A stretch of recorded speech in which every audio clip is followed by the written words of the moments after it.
Bonjour à tous. La FUB a le plaisir de vous convier aujourd'hui à ce webinaire sur le développement du savoir rouler à vélo en France. Ceci est le deuxième temps fort d'un cycle dédié à la mobilité à vélo des enfants. Le premier temps du 26 mars dernier avait permis d'esquisser un panorama des initiatives et des pratiques européennes en la matière. Un bilan complet de ce cycle avec les différentes présentations, les bilans des questions-réponses ainsi que les enregistrements des deux webinaires vous sera prochainement proposé sur notre site internet. La FUB est particulièrement heureuse d'accueillir aujourd'hui des membres de son réseau pour présenter des initiatives et des retours d'expérience en lien direct avec le savoir rouler à vélo. Nous accueillons ainsi, en les remerciant très chaleureusement pour leur participation, Kofi Hukporti de l'association Génération Solidaire Val d'Oise et Judith Hein de l'association Espace PAMA à Dijon, à Chalon-sur-Saône en Saône-et-Loire, qui présenteront les partenaires du savoir rouler à vélo et le déploiement du dispositif en lien avec les collectivités.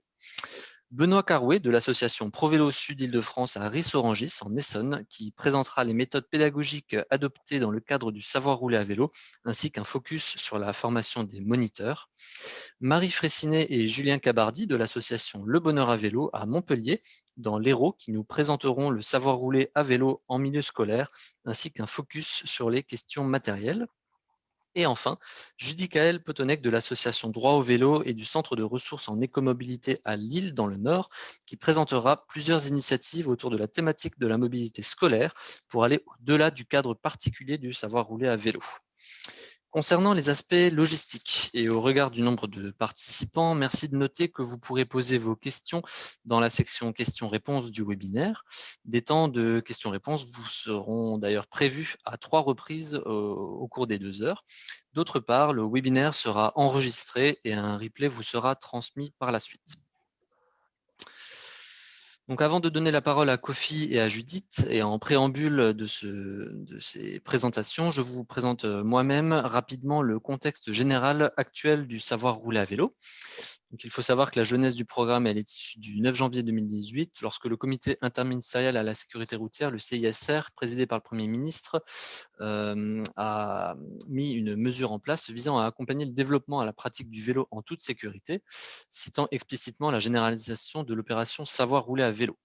La pratique du vélo en autonomie pour l'ensemble des enfants avant leur entrée au collège est placée par le CISR au niveau des autres savoirs fondamentaux, à l'image du savoir lire et du savoir écrire. C'est noter l'importance qu'on donne à cette époque à ce dispositif. L'ambition affichée, elle est claire, c'est une généralisation du dispositif, soit la formation de 850 000 élèves par an. Plus tard, l'article 57 de la loi d'orientation des mobilités du 24 décembre 2019, elle précise que l'apprentissage de l'usage du déplacement à vélo en sécurité a pour objectif de permettre à chaque élève de maîtriser à son entrée dans les établissements du second degré la pratique autonome et sécurisée du vélo dans l'espace public, et ce dans un réel but de se déplacer à vélo au quotidien. Cet apprentissage, il est organisé dans un cadre scolaire, périscolaire ou extrascolaire. Et donc, il est bien important de noter que les 3 cadres existent pour le savoir rouler à vélo. Les programmes d'enseignement du premier degré visent, quant à eux, à faire acquérir à l'élève la compétence d'adapter ses déplacements à des environnements variés et contribuent à cet apprentissage. Ça, c'est plus sur l'aspect du jargon de l'éducation nationale. Je continue avec ce qui a été mis en place en termes d'outils. Donc, au niveau du ministère des Sports, une plateforme Savoir rouler à vélo a été créée. Les objectifs principaux de cette plateforme sont de renseigner les interventions effectuées pour les différents acteurs du savoir rouler à vélo. Ils sont aujourd'hui au nombre de 14 à pouvoir effectivement intervenir dans le cadre du savoir rouler à vélo, et la FUB est un de ces 14 partenaires. L'objectif de la plateforme, c'est également d'imprimer donc les attestations de réussite pour les enfants, de façon à ce qu'ils puissent voilà, avoir un document papier qui atteste de leur session. Et enfin, c'est un site qui recense des ressources pédagogiques, donc des fiches techniques et des vidéos en lien avec l'apprentissage du vélo pour les enfants. Je termine ma succincte présentation par les outils qui sont mis à disposition par la FUB dans le cadre de ce dispositif. Il y en a 3 principaux. Le premier, c'est donc l'agrément éducation nationale dont dispose la FUB depuis 2016. Elle peut en faire bénéficier les associations de son réseau qui en font la demande.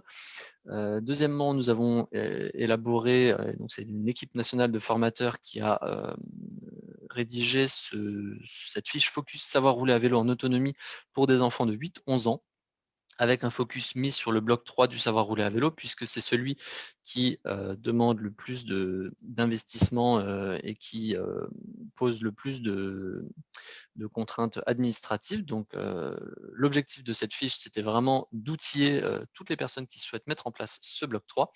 Et enfin, il faut savoir qu'aujourd'hui, l'action du savoir rouler à vélo au niveau national, elle est coordonnée dans des comités départementaux qui sont en lien avec les SDJES au niveau des départements. Et si vous avez toute question par rapport à cela, vous pouvez évidemment revenir vers moi et je pourrais vous donner facilement des contacts des différents partenaires du savoir rouler à vélo qui interviennent sur votre département. De façon générale, si vous avez des questions sur le savoir rouler à vélo, préconisez de passer par mon adresse mail pour poser des questions. Je suis là pour ça, pour répondre à toutes vos questions qui sont relatives au savoir rouler à vélo. Donc l'adresse a.janus@fub.fr.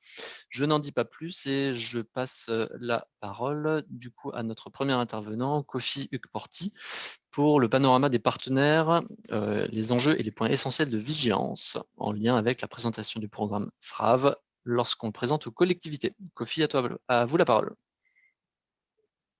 Oui, merci Arthur pour cette présentation, pour cette introduction. J'ai pour mission d'introduire le webinaire et bon, la question qu'on s'est posée, c'est qu'est-ce qui se passe quand on se tourne vers les collectivités?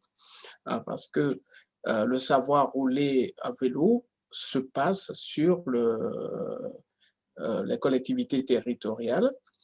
Et l'idée, c'est que quand on aborde la question, on a, qu'on le veuille ou non, d'ailleurs il est souhaitable puisque la démarche du savoir rouler est inclusive, on a les collectivités territoriales, mais on a l'éducation nationale à travers l'inspection d'académie, on a les parents d'élèves qu'on peut rencontrer, qu'on va rencontrer, on a la préfecture pour tout ce qui touche à la sécurité routière et d'autres acteurs. Donc, les collectivités territoriales, c'est un univers de travail varié. Donc, on parle de la commune, de la métropole, de communautés de communes, du département, de la région. Et on a voulu faire un focus sur la personne que quand on va dans une école ou quand on veut porter un projet, on va rencontrer, c'est plutôt un interlocuteur qu'un concurrent. C'est l'animateur, c'est ce qu'on convient d'appeler l'ETAPS. L'ETAPS, la définition, c'est l'éducateur territorial des activités physiques et sportives. Il prépare, coordonne et met en œuvre politique sportive au sein d'une collectivité. Hein. Quand on dit collectivité, on parle commune, département, région, intercommunalité. Et la mission de l'ETAPS consiste à accompagner et à faciliter l'accès à des pratiques, que ce soit une pratique sportive, et en l'occurrence, le vélo, on va en parler hein, au cours des débats, je suppose. Certains l'assimilent à une activité sportive. Au niveau de la FUB, je pense que nous, on réfléchit, quand on parle vélo, hein, on parle d'un moyen de transport, de déplacement. C'est un moyen de transport. Alors, la suite, les collectivités territoriales. Donc, je viens de parler de l'ETAPS.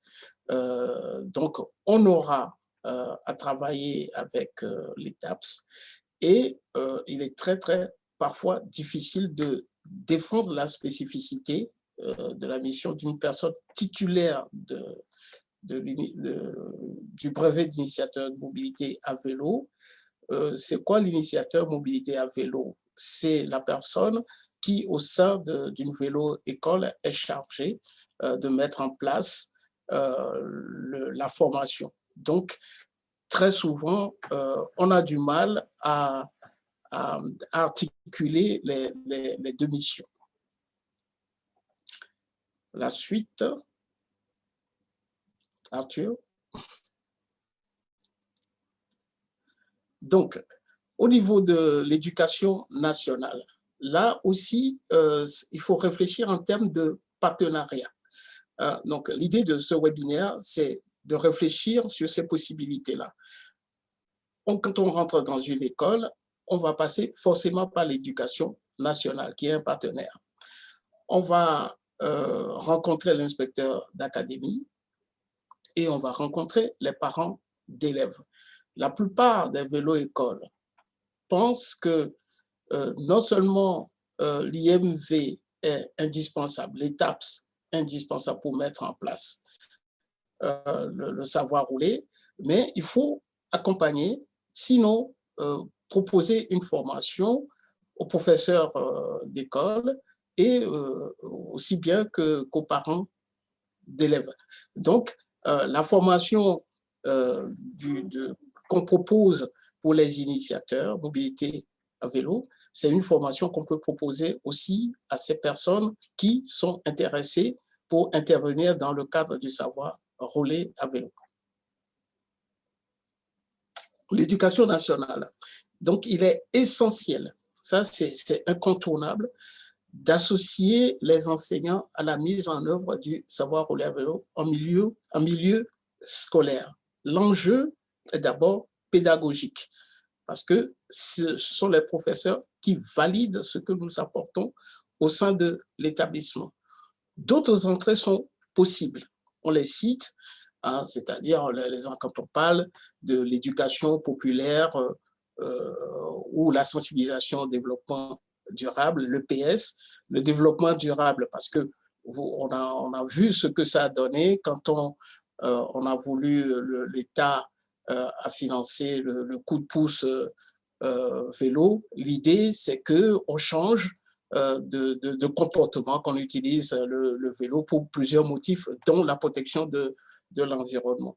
Donc, je viens de le dire, il y a cette opportunité qui nous est offerte de proposer une formation et surtout d'informer les professeurs des écoles et les parents d'élèves pour nous aider à asseoir, à faire entrer le savoir rouler dans l'école.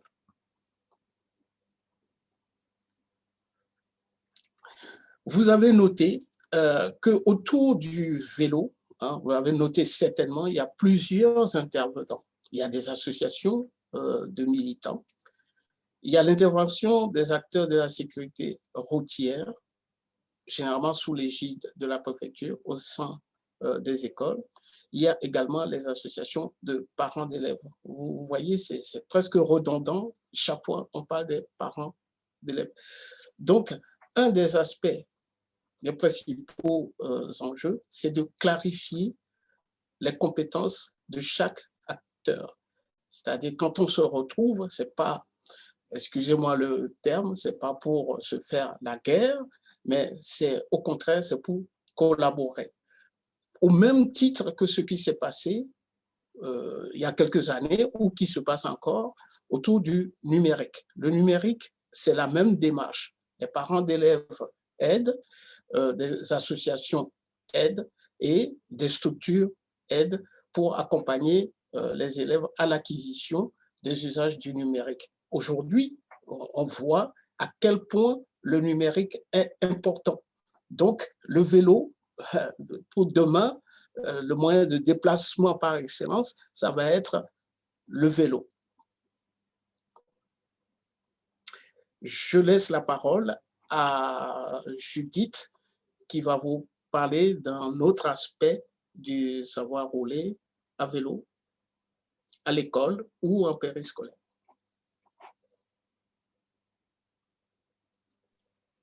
Judith, il faut que tu actives ton micro simplement. Merci. Oui, super. Bonjour tout le monde. Merci Kofi. Oui, donc moi je voudrais bien faire un petit zoom sur la politique de la ville parce que c'est pas en fait la démarche d'habitude, mais bon, il y a quand même pas mal de quartiers qui sont concernés, donc voilà, j'avais envie d'expliquer ça. Et donc là, je vous cite un petit peu le cadre. Comment ça se fait que nous, on fait des interventions dans le cadre politique de la ville. Donc, c'était à Marseille, en fait, lors d'un congrès de transport que j'ai compris qu'à Strasbourg, il y avait 13% de cyclistes au quotidien et dans les quartiers priorité, il y avait 2%. Donc voilà, ça m'a interpellée, donc je voulais en savoir plus. Et donc voilà, il y a depuis pas trop longtemps, enfin depuis quelques années, il y a donc la loi de programmation pour la ville et la cohésion urbaine, donc c'est la politique de la ville.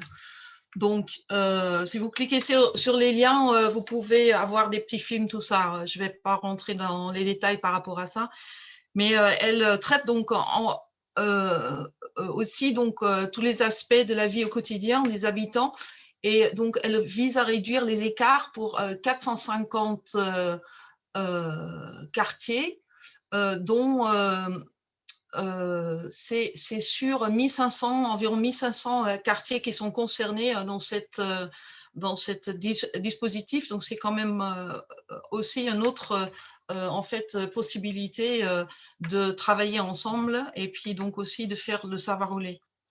Donc, il y a un des axes, c'est d'encourager la participation des habitants, donc faire des choses avec les habitants, pour les habitants. Donc, si on veut que ça marche, en fait, le système vélo, on n'a pas seulement besoin des collectivités territoriales, mais en fait, des personnes de tout plumage, et puis donc surtout les habitants du coin autour de l'école. Donc, voilà. En 2012, en fait, j'ai compris qu'on peut aider en fait les collectivités à réduire de 26% les frais de service quand les habitants en fait ils participent. Et donc ça c'est quelque chose qui pourrait intéresser tout le monde en fait. Et voilà, il y aura aussi donc là j'ai appris qu'il faudra donner priorité au changement de comportement. Et donc, ça, c'était donc un bureau d'études qui ont dit ça. Et puis après, donc, voilà, il faudra qu'on mise surtout sur tout ce qui est aide au changement, sur la formation. Et puis, un autre aspect, c'est qu'en fait, la combinaison, ça, c'est quelque chose que j'ai compris en 2013. Donc, tout est assez récent, hein, que c'est la combinaison d'un vélo à assistance électrique et puis un vélo cargo. Ça, c'est la plus rapide pour aller de A à B en zone urbaine, 3 km autour du centre-ville. Et donc, c'est exactement là où se trouvent en fait les quartiers prioritaires. Et donc, d'où l'énorme potentiel de aussi regarder cette problématique et puis connaître les acteurs. Donc, c'est en 2016 que notre association est devenue membre du conseil citoyen, donc dans ce quartier. Et c'est donc un des 3 quartiers de 51 communes. Et donc, voilà, on a commencé nos activités en 2017 avec maintenant une convention pluriannuelle d'objectifs pendant 3 ans dans une ville cyclable qui est nommée donc type F défavorable. Donc, on peut quand même faire pas mal de choses. Et donc, voilà, on a quand même quelques hicks quand même encore à soulever. Donc, ça va être le prochain. Voilà, donc là, c'est un peu un schéma rapidos. Donc, en 2017, ça allait très bien. 2018 aussi, 2019, c'était super. Il y avait super coordination entre les acteurs. Donc, c'est l'État, donc c'est l'Agence nationale de la cohésion territoriale. Et puis, donc, autrefois, ça s'appelait le CGET.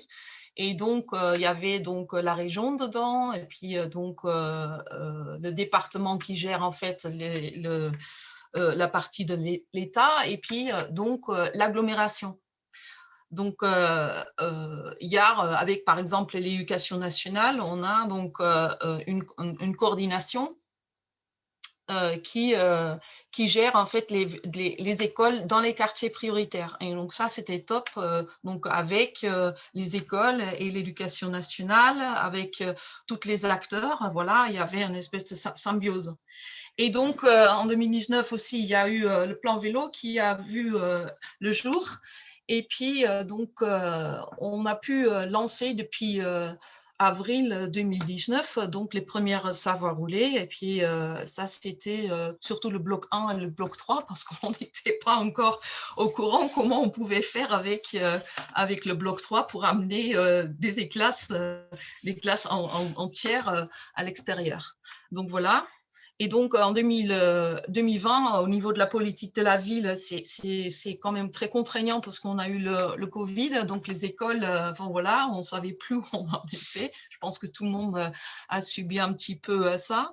Et puis, il y avait aussi d'un coup, enfin, c'est ce que j'ai compris en septembre 2020, donc j'entendais en fait l'éducation nationale va s'occuper du savoir rouler.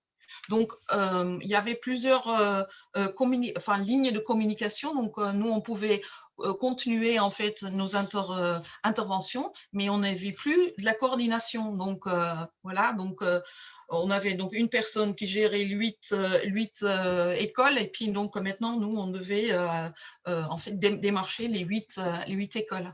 Donc, ça, c'est quand même, quand on n'a pas énormément de moyens humains, ça, c'est quand même un peu contraignant. Donc, en gros, maintenant, voilà, il y a des choses qui vont bien, il y a des choses qui sont à améliorer encore. Donc, au niveau de la... Oh, pardon, j'avais pas fini encore. Donc, je voudrais juste... donc, il y a des choses qui vont bien et qui sont encore à améliorer. Et puis, en fait, en conclusion, c'est que pour le moment, il faudra que on se pose surtout des bonnes questions. On peut encore aller en arrière, s'il te plaît. Voilà. On parle des quartiers prioritaires aussi, parce que si on soigne, si on y arrive dans les quartiers prioritaires, on va, ça c'est un avis, hein, on va y arriver partout. Quand on soigne, enfin, c'est l'idée de soigner le maillon faible pour agrandir l'accessibilité et le partage, et pour faire en sorte que les gens des quartiers ils viennent aussi en centre-ville. Et donc, nous, on préconise aussi de bien connaître son niveau de motilité. Donc, ça veut dire, est-ce que je suis maniable, et puis, est-ce qu'aussi j'ai envie de transférer ces connaissances. Donc, ça, c'est une évaluation de départ, en fait, qui s'appelle des bons réflexes à vélo pour la circulation dense. Et donc, l'autre chose, donc, si on veut que ça arrive, que ça marche, donc avec les habitants, avec l'existant, avec les vélos des enfants, il faudra qu'on se lance aussi dans l'amélioration continue. Donc, doucement et sûrement. Donc, voilà, à chaque fois, on a une semaine pour réfléchir sur des problématiques, et puis, voilà, on va retrouver en fait des solutions. Donc, en anglais, ça s'appelle GIGO, Garbage in is Garbage out. Et donc, en français, c'est plutôt, voilà, bien faire les choses dès le début. Donc, voilà. Ça, c'est par rapport à ça. Et donc, merci pour votre attention. Je donne le parole à Kofi pour faire la conclusion.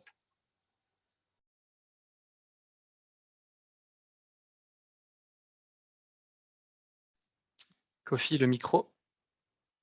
Il faudrait activer ton micro, Kofi. Excusez-moi.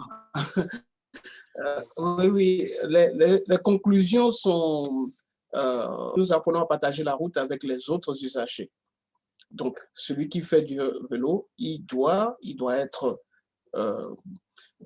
se préparer à respecter les autres usagers de la route.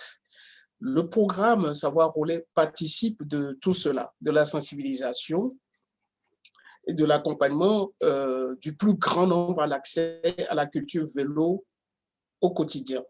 Et vous verrez les autres participants, ceux qui vont présenter des sujets, vont montrer que c'est l'affaire de nous tous. Merci beaucoup, Kofi. Donc, on a déjà quelques questions qui sont apparues alors dans la conversation et dans l'onglet QR. Je vous demanderai simplement de les poser plutôt dans l'onglet QR. L'onglet conversation peut être utilisé pour faire des remarques par rapport à ce qui est dit, mais on va plutôt récupérer les questions qui sont posées dans l'onglet. Du coup, on a une première question sur l'APER. Donc l'APER, c'est l'attestation de sécurité routière qui est enseignée dans le cadre scolaire. Et c'est effectivement, j'ai vu une question qui demandait si l'APER peut être intégrée au module 2 du savoir rouler à vélo en milieu scolaire. Effectivement, au niveau national, il y a des réflexions actuelles, notamment dans l'équipe des partenaires du savoir rouler à vélo, pour effectivement réfléchir à de l'harmonisation entre l'APER d'un côté et le savoir rouler à vélo de l'autre côté. Il faut savoir que l'APER, effectivement, c'est clairement quelque chose qui peut s'apparenter à ce qui est fait dans le bloc 2 du savoir rouler à vélo, à savoir tout ce qui concerne le code de la route, ce genre de choses. Donc effectivement, il y a des équivalences qui sont tout à fait fortes entre l'APER et le bloc 2, et on peut tout à fait imaginer que dans des structures où l'APER est enseigné de façon régulière depuis des années par un même intervenant, ça puisse tout à fait rentrer en cohérence avec un cycle complet du savoir rouler à vélo. Bonjour, y a-t-il une passerelle pour passer le brevet IMV quand on est Bézanne? Merci. Alors, le brevet IMV, donc, n'est pas un diplôme professionnel, c'est un brevet qui correspond à une formation de 3 à 4 jours en fonction de comment c'est organisé. Ce qui est sûr, c'est que c'est une formation de 24 heures. Elle se fait donc en général soit sur 3 jours avec 8 heures, donc c'est assez complet et assez intense, soit plutôt sur 3 jours et demi, 4. Et c'est vraiment une formation qui a pour objectif de mettre à niveau un certain nombre de personnes sur ce qui concerne l'apprentissage de la mobilité à vélo. Donc il n'y a pas vraiment de passerelle aujourd'hui qui existe, puisque voilà, c'est un brevet, ce n'est pas un diplôme professionnel.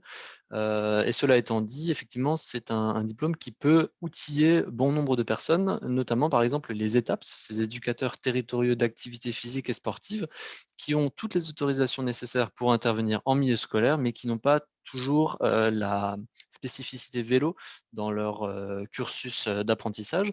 Et donc, une formation IMV peut les outiller pour commencer à intervenir de façon plus souple et plus, comment dirais-je, plus intéressante effectivement en milieu scolaire. Alors pour reprendre une remarque de comment dirais-je, de Bertrand Rabatel, effectivement, l'IMV n'est pas forcément la panacée, ça ne va pas permettre d'absolument tout faire dans le savoir rouler à vélo, mais là, je n'aimerais pas spoiler les intervenants d'après. Il y a effectivement des diplômes qui permettent d'intervenir sur notamment le bloc 3, effectivement sur des apprentissages qui concernent la mobilité en milieu scolaire en circulation ouverte, chose qui effectivement se fait dans un cadre beaucoup plus complet, avec un encadrement beaucoup plus fort, comparé aux blocs 1 et 2 qui, eux, sont des blocs qui sont faits en milieu fermé, dans la cour de l'école, pour tout ce qui concerne la maîtrise de l'engin pour les enfants, ce qui concerne le code de la route, ce genre de choses. Donc effectivement, pour généraliser, blocs 1 et 2 peuvent être faits par beaucoup d'acteurs, et localement, on constate une grande hétérogénéité d'intervention. Par contre, effectivement, le bloc 3, et ça, on le verra dans les 2 présentations qui vont suivre, elles peuvent se faire avec un taux d'encadrement plus fort et avec des personnes qui ont des compétences encore plus élevées. Je regarde s'il reste des questions. Tac, tac, tac. Puisqu'il nous reste à peu près 2 minutes avant qu'on passe à la prochaine présentation. Tac, tac, tac. Effectivement, je pense qu'on a fait à peu près le tour. Donc effectivement, il y a une question sur les différents blocs du savoir rouler à vélo. Effectivement, c'est quelque chose qu'on n'a pas précisé totalement dès le début de la présentation. Bloc 1 et 2 sont des blocs, vous pouvez aller voir directement sur le site du savoir rouler à vélo, sont des blocs qui se font en milieu fermé. Donc les intervenants qui interviendront par la suite pourront aussi détailler tout ça. Ça se fait en milieu fermé, c'est la maniabilité du vélo, c'est le code de la route, c'est de la théorie, c'est des choses de ce type, en milieu fermé. Le bloc 3, lui, va consister à atteindre le réel objectif du savoir rouler à vélo, qui est l'autonomie dans les déplacements pour les enfants. Et ça se fait effectivement plutôt en milieu ouvert, dans la circulation, pour apprendre effectivement avec un taux d'encadrement renforcé ce qu'il faut faire. Voilà.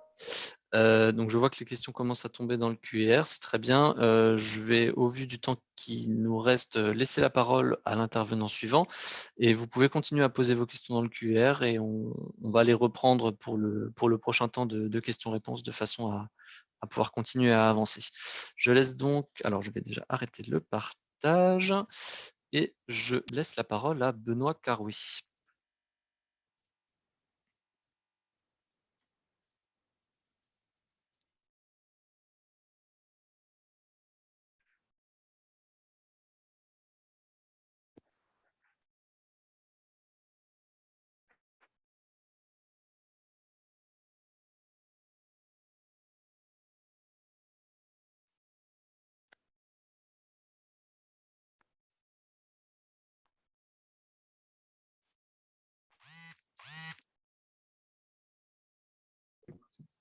J'avais été sorti. C'est bon, est-ce que vous m'entendez maintenant? Oui. Ok, ça y est, ça arrive.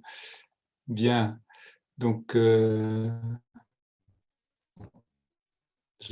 j'affiche le diaporama. Vous voyez correctement? Arthur, je ne t'entends pas? Impeccable, tout est bon. D'accord, ok. Donc je commence. Donc premier témoignage de retour d'expérience. Ce qu'on fait ici à ProVélo Sud Île-de-France, essentiellement en périscolaire, hein, sachant que notre objectif, c'est bien de se déplacer à vélo dans la ville telle qu'elle est, et je vous la décrirai, en fin de CM2 pour l'entrée au collège. Alors, je vais présenter très brièvement l'association Contexte Local, un peu plus en détail le bilan des animations périscolaires qu'on a fait ici à Ris-Orangis en particulier, un peu plus rapidement mentionner un projet en milieu scolaire et évoquer avec vous les avantages et inconvénients respectifs de ces deux cadres. Et si je ne déborde pas de mon temps, je donnerai quelques conclusions sur la généralisation du SRAV et la formation des intervenants. Alors, l'association ProVélo Sud Île-de-France s'est constituée seulement en 2020 sur une première étape qui était la création d'une vélo-école au centre Essonne. Aujourd'hui, elle regroupe 4 auto-entrepreneurs éducateurs en mobilité à vélo, des bénévoles formés et des stagiaires, plusieurs stagiaires en ce moment. Notre cœur de métier, c'est l'apprentissage de la mobilité à vélo, même si on fait un peu d'autres activités de service. Donc, il y a en 2021 3 vélo-écoles adultes qui font également des cours de remise en selle, des cours de VAE, un petit peu de vélogistique. Alors, celle de Ris-Orangis qui existe depuis 3 ans, et donc 2 qui sont en train de s'ouvrir dans l'est de l'Essonne et près de Fontainebleau. Voilà, donc, et on a des partenariats d'échange de services, de prestations avec 5 autres vélo-écoles de la région. Donc, on fait aussi beaucoup d'animations milieu scolaire depuis 2 ans, hein, principalement en école primaire. Cette année, en 2020, enfin, l'an dernier, en 2020, on a eu au total près de 250 enfants. On a fait en moyenne sur l'année, mais y compris les vacances, parfois on a des séquences plus courtes, 4 séances en moyenne par enfant, et ça sur 3 communes principalement. On fait également des interventions au collège, mais de nature un peu différente, et je n'aurai pas le temps de le développer ici. Donc, on a touché 105 jeunes collégiens. Nous faisons également un peu d'ateliers de réparation en pied d'immeuble, ateliers mobiles, des formations IMV, bon, une seule l'an dernier du fait du Covid, et des prestations d'entreprise, mais qui ont toutes été annulées en 2020, toujours à cause du Covid. Donc, en revanche, tout ce qui était scolaire a très bien marché, on a fait beaucoup plus que d'habitude. Et la vélo-école adulte également. Alors, juste une dia pour dire le contexte où on travaille. Hein, donc, c'est une ville typique de la grande couronne d'Île-de-France, hein, de la grande banlieue, où il y a d'anciens petits hameaux agricoles, d'anciennes terres agricoles qui sont couvertes aujourd'hui de grands ensembles, de grandes tours, quartiers prioritaires de la ville. Et puis aussi, comme dans beaucoup de villes de banlieue, des petits quartiers pavillonnaires, voilà, beaucoup des années d'après-guerre. Alors, on n'a pas de pistes cyclables ni de bandes cyclables, hein, ça n'existe quasiment pas. On a beaucoup de voies vertes, en revanche, et d'aires piétonnes. Une chose très positive pour nous, c'est que la ville est entièrement à 30 depuis 3 ans, donc, sauf la nationale 7.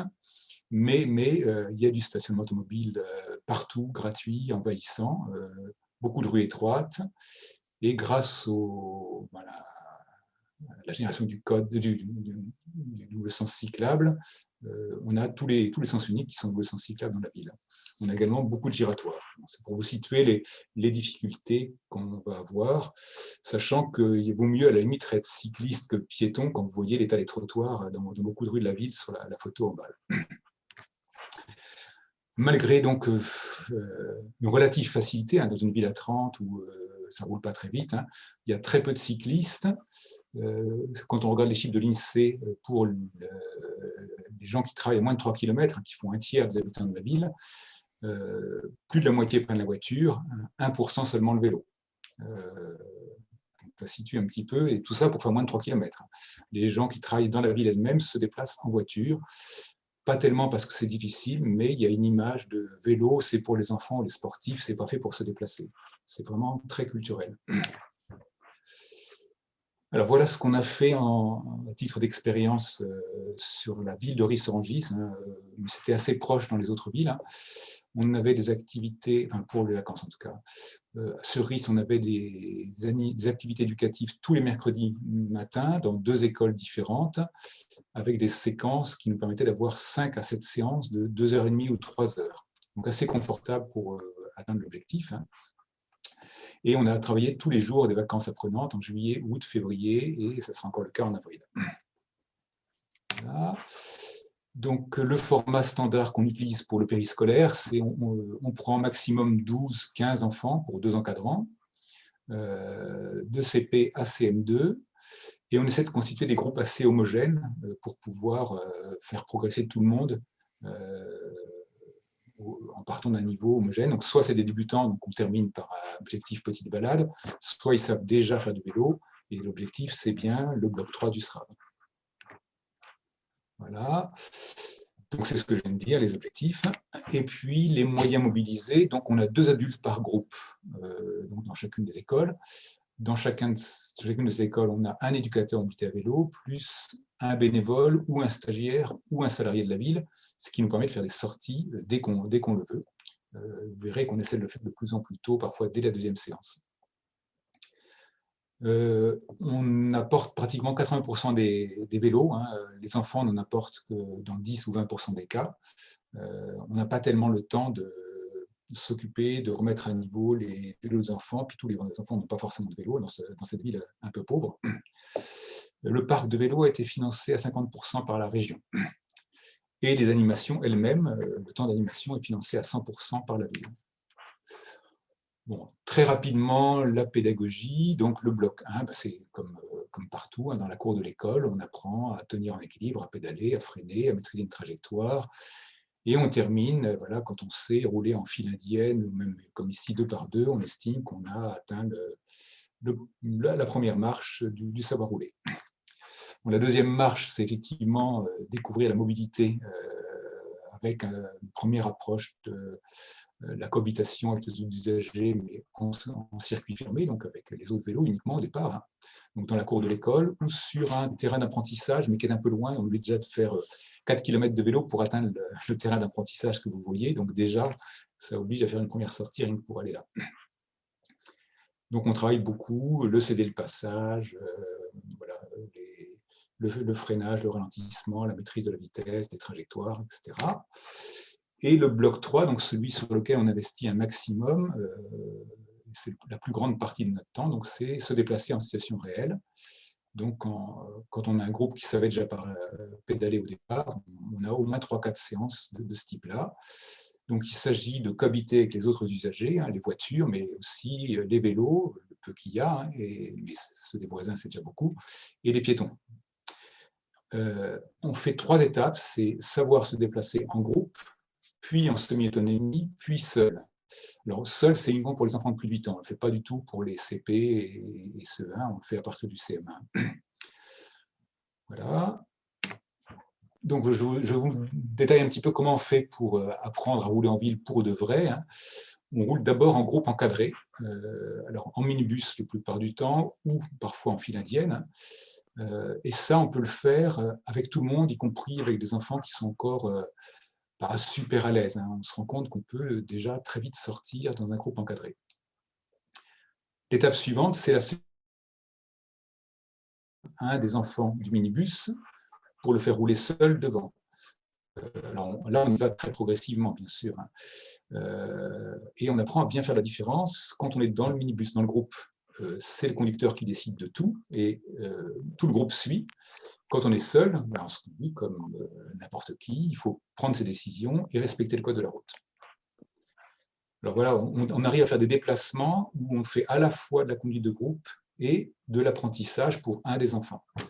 Et puis bien sûr, après, il faut travailler en autonomie réelle. Alors là, 2 méthodes. Soit on se met à poste fixe et on travaille une difficulté, un giratoire, un tourne à gauche, un double sens cyclable étroit, et on répète jusqu'à ce que ce soit à peu près acquis. Soit, alors ça, on le fait exceptionnellement, la méthode à la bruxelloise, mais c'est plus pour l'évaluation, où on fait rouler les enfants seuls sur un parcours défini. Alors, les prérequis minimaux que nous, on s'est fixés, nos méthodes, ce n'est pas les méthodes France entière, on estime qu'on peut sortir en ville dès qu'on a au moins une bonne maniabilité du démarrage rapide, du céder le passage, du freinage d'urgence et du contrôle des freins en descente. Et puis, bien sûr, du savoir rouler en groupe compact. Donc ça, on le travaille beaucoup avant de sortir. Et dès qu'il y a au moins tout ça, on estime qu'on peut sortir. Alors, pour l'apprentissage du code de la route, on préfère le faire sur le terrain plutôt qu'en salle, puisque justement, on a cette liberté, je vais vous expliquer pourquoi, on sort assez facilement. Apprendre le code de la route sur des papiers, c'est quand même réducteur, parce qu'on ne voit pas l'environnement. Donc là, les enfants voient à la fois le panneau, l'environnement, les autres usagers, et c'est beaucoup plus riche d'apprendre comme ça. Et puis, on insiste beaucoup sur le fait qu'il y a le code de la route, mais il y a aussi l'interaction avec les autres usagers. Donc, on a un peu simplifié les règles en disant les piétons sont toujours prioritaires, comme ça, vous ne posez pas de questions, même s'ils traversent n'importe où, ils sont prioritaires. On insiste beaucoup sur la communication et le contact visuel avec les automobilistes, alors à la fois pour se faire respecter, mais aussi pour remercier, parce qu'on se rend compte dans notre ville, où c'est rare de voir des enfants seuls, les automobilistes sont plus que sympathiques. En fait, ils cèdent très facilement leurs priorités. Donc, on explique aux enfants que oui, la règle, ça aurait été que la voiture prenne sa priorité, mais si elle ne le fait pas, il faut être conscient que c'est une gentillesse et on dit merci. Donc, on insiste beaucoup sur la communication et le remerciement. Voilà. Alors, j'ai déjà évoqué plusieurs fois le minibus, 2 images pour illustrer. Donc, on roule en fait 2 par 2 pour prendre la place qu'occuperait donc on dit un minibus, vous voyez que parfois c'est même un grand bus, dès qu'il y a une dizaine d'enfants, ça fait quand même déjà une assez longue file. Le but, c'est de faire en sorte que tout le monde reste groupé, de faciliter les déplacements en n'étant pas trop longs, et surtout d'éviter les dépassements au mauvais moment. Quand on est groupé comme ça oblige à changer de file, et donc les véhicules souvent restent derrière un certain temps et ne doublent que quand vraiment c'est possible. Voilà. Et on constate qu'on peut vraiment aller vite et en sécurité partout, y compris avec des enfants pas très grands, pas très à l'aise, y compris sur les routes à fort trafic. Là, les photos que vous voyez, c'est des départementales à 10-15 000 véhicules jour, mais à 30 à l'heure. Alors, dernière chose, pour nos particularités, c'est ce qu'on a tenté pour la première fois donc, au mois d'octobre dernier, on en rêvait depuis un bout de temps, on l'a fait pour la première fois, faire rouler nos 2 groupes d'enfants sur un parcours d'évaluation donc d'1,5 km que vous voyez ici à l'écran, sur lequel il y a une série de difficultés. Il y a 2 giratoires assez grands, 4 tournes à gauche, 2 doubles sens cyclables étroits, une rue avec des écluses, une priorité à droite, etc. Et il y a sur le parcours 7 observateurs qui notent le comportement de l'enfant et qui pourraient intervenir, mais le but c'est qu'ils n'interviennent pas du tout. Donc vous voyez la photo, la petite fille là qui est quand même dans un truc un peu compliqué, elle tourne à gauche avec un bus qui arrive en face, qui est prioritaire et qui doit rentrer dans un double sens cyclable étroit. Bon, tout s'est bien passé, tous les enfants sont passés les uns après les autres sur cette difficulté-là. Le tourne à gauche, c'est vraiment ce qui est le plus difficile à faire. Le giratoire, c'est presque un jeu d'enfant une fois qu'on a compris. Voilà, et puis donc pour terminer, je voudrais surtout insister sur le fait que se déplacer en ville, ce n'est pas un objectif, c'est un moyen. l'objectif qu'on présente aux enfants, c'est d'aller se balader, découvrir l'environnement et de jouer, parce que tant qu'on est en ville, il y a beaucoup de contraintes strictes à respecter. Hein. On met les plus rapides à l'arrière, on ne double jamais, on ne chahute pas, on reste groupé, etc.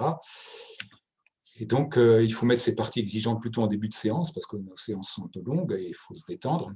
Et puis relâcher les contraintes dès qu'on est sur des voies vertes, sur des espaces naturels, hein, pour découvrir, jouer, s'arrêter. Donc, on a la chance d'avoir des séances longues qui permettent de combiner les deux temps. Voilà, pour que le vélo reste un plaisir et une liberté. Voilà quelques photos pour vous montrer que nos séances sont... là, il y a des bons moments de détente. On ne fait pas que de la ville avec des voitures sur des routes à grosse circulation. Hein. On fait un petit peu de promenade, jeux dans les parcs. On découvre les environs parfois dans les villes voisines, des jardins potagers. Voilà, une de nos voies vertes favorites. On fait aussi un peu de conduite sur neige quand on a eu la chance d'avoir la neige, des choses un peu plus techniques au passage, puis on dit bonjour aux chevaux en passant. Voilà, vous voyez, c'est plutôt sympathique. Et puis les enfants sont très fiers de montrer aux parents et aux élus ce qu'ils savent faire. Hein. Quand ils passent en ville, ils sont un petit peu bruyants parfois. Mais les élus sont assez fiers aussi des photos qu'on poste sur les réseaux sociaux de ce qui se passe dans leur ville. Est-ce que je suis en retard là? Quelle heure est-il? C'est pile à l'heure, Benoît, impeccable. On va pouvoir enchaîner avec... Oui. Je parle quand même de l'expérience en milieu scolaire. Oui, pardon, oui, vas-y. Oui, donc je voulais juste dire, parce que là j'ai parlé que du périscolaire. On a fait les années précédentes des choses en milieu scolaire, mais qui étaient uniquement des balades, des sorties de groupe. Et là, pour la première fois, on va expérimenter à Marolles-en-Brie, sur le département voisin, avec l'association Le Néo-Vent, un SRAV complet à l'échelle d'une commune. On passe tous les enfants de CM2 avec l'objectif d'aller jusqu'au bloc 3. Donc là, il y a un investissement très fort de l'association locale Le Néo-Vent. Hein. Certains connaissent Agnès Lazic, la présidente. Il y a 3 encadrants qui ont une formation IMV, hein, qui seront supervisés par un éducateur mobilité à vélo, moi en l'occurrence. Et donc, c'est l'éducateur sportif de la ville, d'une part, et puis 2 bénévoles formés de l'association. Et bien sûr, pour les sorties et surtout l'évaluation, il y aura d'autres bénévoles. Donc, il faut impliquer les enseignants, les parents. Dans cette ville, les enfants ont beaucoup de vélos, enfin souvent leur vélo, et donc ce sera essentiellement avec les vélos des enfants. C'est financé par un projet alvéole, donc abri vélo sécurisé, et bien sûr le salaire de l'éducateur sportif pris en charge par la ville. Et voilà comment ça va se dérouler. On n'a que 5 séances de 2 heures, 2 heures et demie, hein, donc c'est très court. On va faire une première séance maniabilité dans la cour, une deuxième très tournée vers savoir rouler en groupe. Et dès la 3e, on prévoit de sortir sur route, faire le circuit d'évaluation une première fois, puis une balade. Et puis dès la 4e, on travaille spécifiquement toutes les difficultés de la conduite en autonomie sur la route. Et on prévoit de faire une évaluation à la bruxelloise sur un parcours de 2,5 km, mais on attend encore l'accord de l'Académie de Créteil, parce que c'est quand même la première fois que ça se ferait dans le secteur. Et je termine, et du coup je parlerai que de ça, sur avantages et inconvénients que je vois, mais vous pourrez réagir, hein, sur le cadre scolaire par rapport au cadre périscolaire. Hein. Les gros points forts du périscolaire, c'est qu'on a des effectifs limités, des enfants qui ont choisi de faire du vélo, donc a priori tous motivés, et qu'on a une grande liberté pédagogique et de décision parce qu'on a la proximité du décideur. C'est le maire qui nous confie ça et il n'y a pas 36 000 autorisations à demander. Donc là, c'est un peu le contraste avec le milieu scolaire. Hein. En revanche, les inconvénients, c'est qu'on n'a pas les contacts avec les parents. Or, c'est vraiment le maillon essentiel si on veut que tout le travail qu'on a fait ait une suite. Il faut quand même que les parents au minimum soient d'accord pour que les enfants continuent. Et ça, c'est pas gagné parce qu'eux-mêmes ne font pas de vélo. On ne touche qu'une partie des enfants et il n'y a pas tout le travail qu'on peut faire avec les enseignants en amont et en aval du projet. Donc, on est très intéressé par ce qui va se passer là à Marolles, où justement, on aura les contraintes des rigidités de l'éducation nationale, les demandes d'autorisation. Mais si on y arrive, je pense que c'est vraiment un vrai exercice de généralisation à l'échelle d'une commune. Voilà, voilà. Et comme j'ai atteint mon temps de parole, je ne parle pas des 2 dernières diapos. Ah si, peut-être juste dire les retombées quand même. Si, vas-y. Comme les retombées pour dire que donc, ce qu'on voit comme retombées, on espère, c'est que ça formera une future génération de cyclistes, hein, pour qui le vélo sera une évidence, que c'est aussi une occasion d'enrichir le métier des éducateurs sportifs ou autres, hein, parce que le vélo est justement considéré comme un jeu, comme du sport, mais c'est aussi un moyen de mobilité, donc on peut faire les deux, hein. On espère aussi qu'en montrant que des enfants roulent sur la chaussée en sécurité, ben, c'est possible, tout simplement, hein. Ça peut apprendre aux parents eux-mêmes parce qu'ils ne sont pas cyclistes. Et puis, on a constaté que ça aide beaucoup nos relations avec les élus quand on va les voir pour parler de choses qui pourraient être améliorées dès maintenant, qui seraient possibles. On a une écoute qui paraît plus attentive. Voilà, il y a quand même pas mal de bénéfices à mettre en œuvre ce savoir rouler jusqu'au bloc 3. Et j'arrête là. Et vous aurez les autres diapos sur ce que vous enverra Arthur. Merci beaucoup Benoît. Il y a une première question qui, comment dirais-je, concerne le fait de savoir comment ça se passe quand vous intervenez dans des classes dans lesquelles il n'y a pas tous les enfants qui maîtrisent suffisamment le vélo pour commencer tout de suite à un seuil, à un bon seuil, les apprentissages. Est-ce que, par exemple, vous imaginez des sessions en amont de la séance générale du savoir rouler à vélo Oui. Pour mettre à niveau certains enfants? Oui, oui, tout à fait. À chaque fois qu'on a fait un travail dans des classes entières, hein, que ce soit pour du SRAV bloc 3 ou pour des simples balades, on a ce problème. Et quand on n'a que peu de séances, hein, typiquement 5 séances pour aller jusqu'au bloc 3, c'est pas assez. On ne peut pas imaginer apprendre à faire du vélo et aller jusqu'à savoir rouler seul en ville, c'est pas possible, hein. Et donc, c'est tout l'intérêt du travail en amont qui peut se faire, ce qu'on a prévu de faire donc à Marolles-en-Brie, hein, c'est détecter les enfants qui ne savent pas et leur proposer d'apprendre en amont du projet lui-même. C'est-à-dire qu'ils arrivent avec le niveau minimum qui leur permettra de démarrer avec le reste du groupe. Donc là, à Marolles, on a déjà le retour du questionnaire. Il y a peu d'enfants qui ne savent pas. Il y en a à peu près 3 par classe. Hein. Mais là, dans des villes plus pauvres, on peut en avoir 8-10. Hein, donc ça devient un souci. Quand il n'y en a que 2-3, l'enseignant, avec l'aide d'un éducateur, peut se débrouiller. Quand il y en a 8-10, ça devient plus compliqué. Mais c'est la seule solution, hein. On ne peut pas faire quelque chose de complet du 1 au 3 en 5 séances. La question complémentaire, c'est celle de la continuité pédagogique. Une fois que les sessions de savoir rouler à vélo ont été mises en place, est-ce qu'il y a des suivis qui sont faits dans les classes par la suite, notamment pour les enfants, par exemple, qui ne vont pas pratiquer le vélo au quotidien avec leurs parents pour s'assurer que voilà, il y a quand même un minimum qui puisse rester. Comment est-ce qu'on peut imaginer ce travail-là? Alors, pour l'instant, on n'a aucune expérience, c'est un peu notre frustration, hein, parce qu'on se rend bien compte que ce serait important. Alors, on rêve à plusieurs choses, hein, donc typiquement ce que va présenter Judy Kael tout à l'heure pourrait être une façon de répondre à la question, hein, d'organiser des arrivées en vélo à l'école, hein, mettre un petit peu d'organisation là-dedans avec l'aide des parents, ça c'est un truc qui marcherait bien. On a pensé également aussi à faire une sorte de fête de fin d'année en mettant tous les enfants à qui on a appris à rouler seul, inviter les parents, donc là, hors cadre scolaire complet, hein, une sorte de fête du vélo avec les enfants, avec voilà, c'est l'occasion de rencontrer les parents, parce que nous, en périscolaire, on ne les rencontre quasiment pas. Et voilà, c'est notre principal souci, donc je ne vais pas vous apporter des réponses toutes faites, mais que des envies qu'on a. Il y a une question beaucoup plus technique qui concerne le taux d'encadrement. Donc savoir, notamment en bloc 3, quels sont les taux d'encadrement légaux et qu'est-ce que vous pratiquez? Alors, le taux d'encadrement, c'est un petit peu compliqué parce qu'en fait, la règle de l'éducation nationale, au niveau national, c'est 2 adultes pour 24 enfants, ce qui paraît énorme. Nous, on ne sort jamais avec 24 enfants pour 2 adultes seulement. Mais la plupart des académies ont en fait une règle, parce que ça, c'est le cadre national minimal. La plupart des académies imposent 2 adultes pour 12 enfants, ce qui est beaucoup plus raisonnable et c'est un peu ce qu'on s'efforce de pratiquer.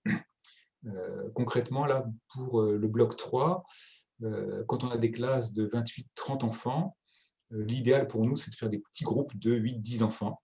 Parce que 12, c'est déjà lourd à manier comme groupe. et on est beaucoup plus mobile avec seulement 8-10 enfants, plus les 2 encadrants, ça fait déjà un groupe de 12. Donc là, ça veut dire, pour les classes de Marolles, par exemple, on a prévu de faire 3 groupes, ce qui impose d'avoir 6 adultes. Alors, en essayant de ne pas mobiliser l'enseignant, parce que l'enseignant, dans l'éducation nationale, est censé avoir tous ses enfants en vue. Donc, il faut qu'il puisse se déplacer d'un groupe à l'autre, parce que les groupes sont forcément espacés d'une centaine de mètres. Donc, voilà, on est déjà à 7. Si, en l'occurrence, moi, je dois encadrer les gens qui font leur première main sur ce projet-là, il faut que je sois mobile aussi. Donc, ça veut dire 6 plus 2, 8, quoi, pour la partie apprentissage. Et puis le jour de l'évaluation à la bruxelloise, c'est encore plus, parce qu'il faut mettre des adultes à chaque point délicat, qui notent, qui surveillent un peu ce qui se passe, et en même temps occuper les autres enfants dans le cours de l'école, parce qu'on lâche les enfants toutes les 2 minutes, il faut bien s'occuper des autres pendant ce temps-là. Donc l'évaluation à la bruxelloise, qui est assez passionnante, nécessite un très fort taux d'encadrement, mais c'est juste le dernier jour. Je ne sais pas si j'ai été clair. Si, totalement. Totalement. Alors, on avait une autre question qui était plutôt politique, c'est-à-dire quels arguments est-ce que vous pouvez avancer lorsque vous avez des partenaires avec lesquels vous souhaitez mettre en place du savoir rouler à vélo pour mettre l'accent sur le nombre d'heures et donc le qualitatif plutôt que le quantitatif qui serait intervenir dans plein d'écoles juste pendant 2 heures. Quels sont vos arguments pour présenter le fait que voilà, vous avez une nécessité d'intervenir pendant de nombreuses heures avec un même groupe d'élèves pour qu'il y ait une réelle, qu'ils puissent acquérir des compétences importantes. Nos arguments, en fait, comme on est un petit peu sollicité, nous on dit, nous, ça nous intéresse à condition qu'on fasse le bloc 3, sinon on n'apporte pas de plus-value. Je pense que des gens capables de faire des sorties sportives, découvertes, il y en a d'autres, hein, même si c'est très intéressant. Hein. Nous, on est motivés par l'apprentissage de la mobilité en ville. Et donc, voilà, on dit nos conditions minimales, c'est ce qu'on fait à Marolles, c'est minimum 5 séances et prise en charge des enfants qui ne savent pas faire de vélo du tout en amont. Et 5 séances de 2 heures, pour moi, c'est vraiment le minimum. Et pour moi, pour mes collègues aussi. Merci. Et donc, si on nous dit c'est que 3 séances de 2 heures, on fait autre chose. On s'arrête au bloc 2, voilà, mais on choisit des villes qui sont plus motivées pour aller apprendre à rouler en ville. Et une autre question qui demande un petit peu le panorama des différentes réactions que peuvent avoir les enseignants par rapport à vos actions. Est-ce que vous avez différents profils avec des enseignants qui sont tout à fait intéressés, d'autres qui le sont moins? Quelles sont la position des enseignants en général face au savoir rouler à vélo? Les enseignants avec qui on a fait des choses genre SRAV, hein, parce qu'avant que le SRAV existe, on faisait déjà des choses genre-là, par définition étaient motivés, ceux qui sont venus nous chercher. Donc je ne peux pas parler des enseignants en général. Ce que je vois, c'est que dans notre ville, pour l'instant, il n'y a qu'un enseignant qui nous a fait signe, alors qu'ils savent qu'on existe. Je pense que ça les travaille un petit peu, qui sont surchargés en ce moment. L'année 2020, pour tout le monde, était une année terrible. Hein. Ils ne sont pas encore dans l'idée de dire on va s'y mettre, mais on a tendu la perche aux élus chargés d'éducation, hein, en disant maintenant on a fait beaucoup de choses dans le pays scolaire, est-ce qu'on ne pourrait pas commencer à faire le travail en milieu scolaire avec une école motivée? Parce qu'il faut qu'il y ait non seulement un enseignant motivé, mais il faut aussi que son directeur me porte.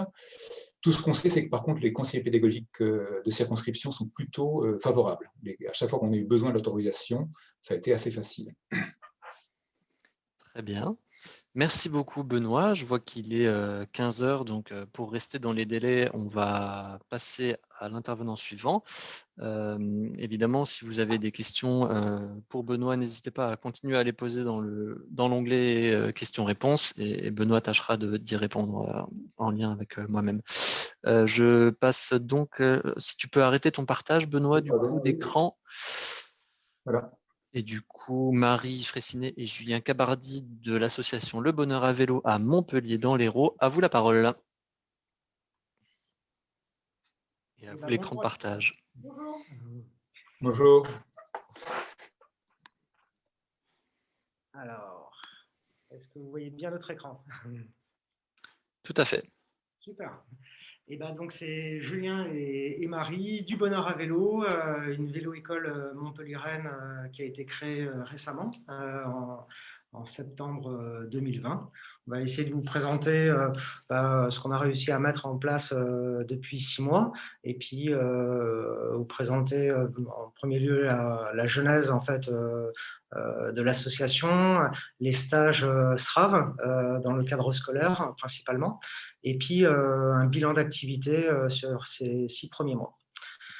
Donc la genèse du projet, on était en 2015 sur un état des lieux en fait des organismes qui étaient autour de l'éducation routière. Ça nous a permis de voir qui intervenait, voir ce qui était proposé dans le cadre scolaire et ce qu'on pourrait proposer plus sur du déploiement vélo. On a fait une formation aussi avec la vélo-école, avec la FUB pour faire de la gestion d'une vélo-école. On a été aussi en formation avec la prévention routière, et à partir de là, on a fait une rédaction d'un premier projet pédagogique basé sur le socle commun des connaissances qu'on a présenté à des élus.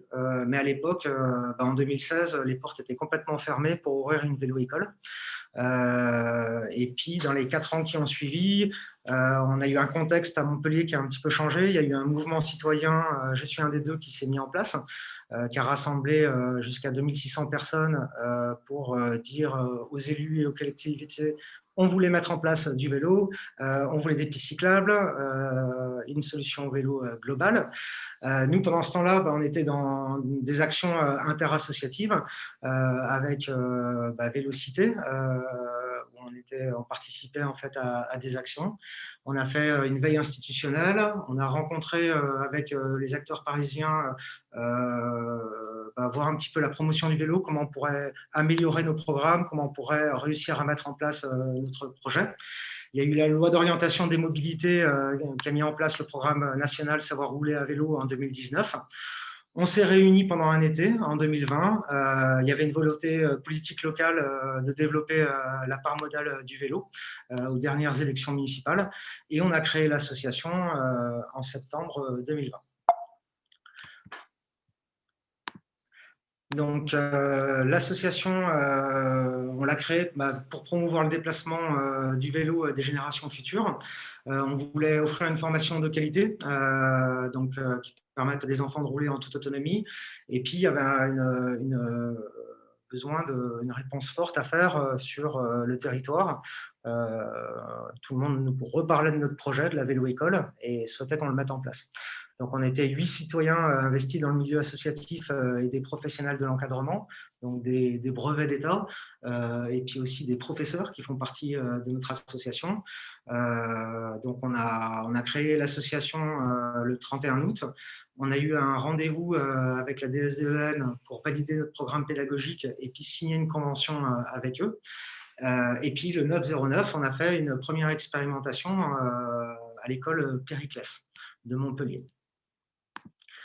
Les valeurs de l'association, c'est partage, parité et transparence. On essaye d'être le plus transparent sur tout ce qu'on fait. Sur notre territoire, donc on fait des interventions, comme Judith en parlait, dans les quartiers prioritaires, REP+, parce que la mobilité à vélo, elle est peu présente. On a essayé de construire aussi des modules pédagogiques qui étaient très adaptés au contexte montpelliérain. Par exemple, des plateformes qui représentaient des lignes de tram pour apprendre aux élèves en fait, à passer des rails de tram. Et puis après, on a un lien très fort avec les autres associations, avec les institutions et puis les citoyens sur nos activités. Et puis, on accompagne aussi le développement du SRAV au niveau local et on forme aussi de nouveaux moniteurs. Donc, on a organisé une formation avec François Nora et Judith Hahn, IMV, et on accueille des personnes qui sont en formation. L'encadrement, donc c'est une mixité entre professionnels et bénévoles et stagiaires. Et toute cette mixité en fait permet d'avoir une vision. Alors pour les professionnels, ce sera important parce que c'est une gage de qualité, puis ça nous a permis de nous ouvrir les portes. Les bénévoles, c'est plus l'expérience personnelle, et puis les stagiaires, ils s'impliquent dans un projet qui leur donne du sens. On a essayé d'avoir une limitation de l'impact environnemental en créant une flotte qu'on a achetée d'occasion et qu'on a remis en état. On vous montrera en photo. Et puis tout notre déplacement du matériel se fait en vélo, donc avec un vélo cargo et puis une remorque. Donc, je vais prendre la parole pour vous présenter l'organisation en fait, de nos interventions Savoir Rouler dans le milieu scolaire. Donc, on commence évidemment par rencontrer l'équipe pédagogique, la direction et les professeurs de la classe qui va être formée. On leur donne un certain nombre de documents sur l'éducation routière et les mobilités actives pour qu'ils puissent se saisir en amont du projet et puis commencer le travail auprès des élèves. Donc, en général, on intervient auprès de classes d'environ 25 élèves. Et ça se fait sur 3 demi-journées. Avec un minimum de 3 encadrants sur les 2 premiers blocs et plus d'encadrants, vous l'avez compris, sur le bloc 3, où il y a une sortie sur route qui nécessite donc un plus grand nombre d'adultes. Donc, pour le bloc 1, on va commencer simplement par évaluer le niveau des élèves, ce qui nous permet de répartir la classe en 3 groupes de taille à peu près égale. Si toutefois il y a des grands débutants dans le groupe, on les prend à part pour qu'ils essaient au maximum de rattraper le niveau du reste de la classe. Et ces 3 groupes vont tourner sur 3 ateliers tout au long de la matinée. Donc, ces ateliers, il y a une piste de maniabilité dans un premier temps avec nos différents modules. Vous pouvez voir ici le module d'emporte-tirage qui permet de sensibiliser les enfants au risque lorsqu'ils roulent du côté droit de la route. La possibilité qu'il y ait une portière qui s'ouvre, donc comment réagir face à ça. On fait aussi un atelier mécanique. On va introduire les différentes parties du vélo, comment vérifier qu'un vélo est en état de rouler, et puis des petites réparations qui sont accessibles à notre public. Donc c'est plutôt du CM1, CM2. Et puis, 3e atelier, apprendre à rouler en groupe sur cette piste de maniabilité en file indienne, sur un anneau circulaire sur le bloc 1. Excusez-moi. Donc pour le bloc 2, les élèves en fait, qui n'ont pas encore validé les acquis du bloc 1 continuent de s'entraîner sur la piste de maniabilité. Et puis là, on va monter du coup notre piste d'éducation routière avec des feux de signalisation, des panneaux, des feux de signalisation, les panneaux du code de la route et on insiste beaucoup en fait sur la cohabitation entre usagers sur la route. On leur introduit la pyramide des mobilités et on fait aussi un petit atelier mécanique où on leur apprend en fait à réparer une crevaison. Donc ils prennent beaucoup de plaisir en général à mettre les mains dans le cambouis.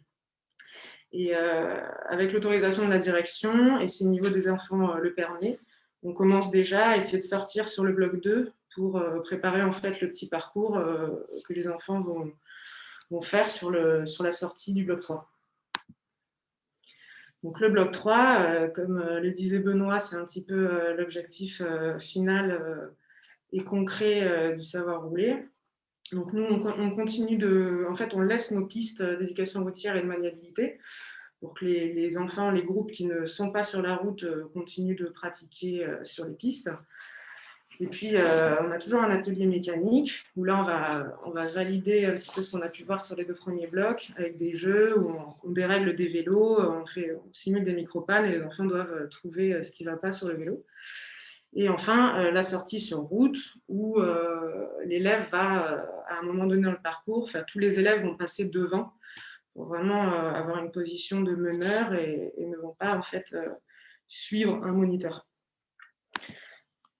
Donc, les spécificités pédagogiques de notre programme, c'est de prendre en compte, comme le disait Julien, le contexte cyclable de notre ville, avec beaucoup de plateformes de tramway, pas mal d'espaces aussi partagés avec les piétons, donc insister sur le respect des usagers les plus fragiles, et donc notre fameux module d'emporte-tirage en mousse. Donc, l'encadrement mixte de notre projet brevet d'État, bénévoles et stagiaires, c'est aussi une force pour nous parce que chacun apporte son expérience dans l'aventure. Et on essaie aussi de remettre en question en permanence, parce qu'on est quand même une jeune association, notre programme en brainstormant avec les acteurs de l'éducation routière, le corps enseignant et essayer d'améliorer au gré du temps notre formation. Et évidemment, on aimerait bien aller de plus en plus, comme le disait Benoît aussi, sur le bloc 3 vers l'autonomie de l'élève, avec un vrai test d'autonomie que les enfants pratiqueraient individuellement.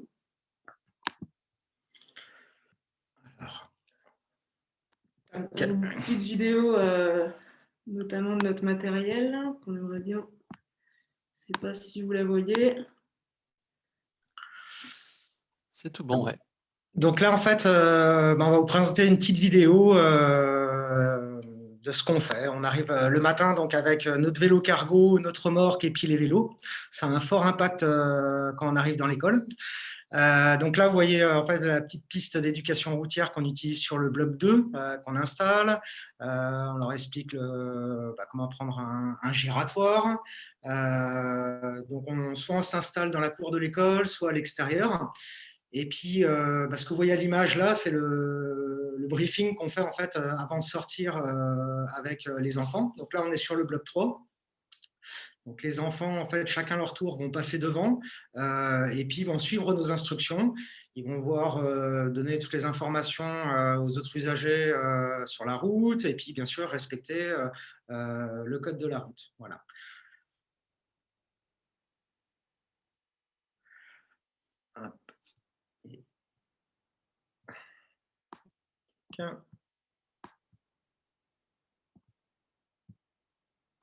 Alors, pour poursuivre notre présentation.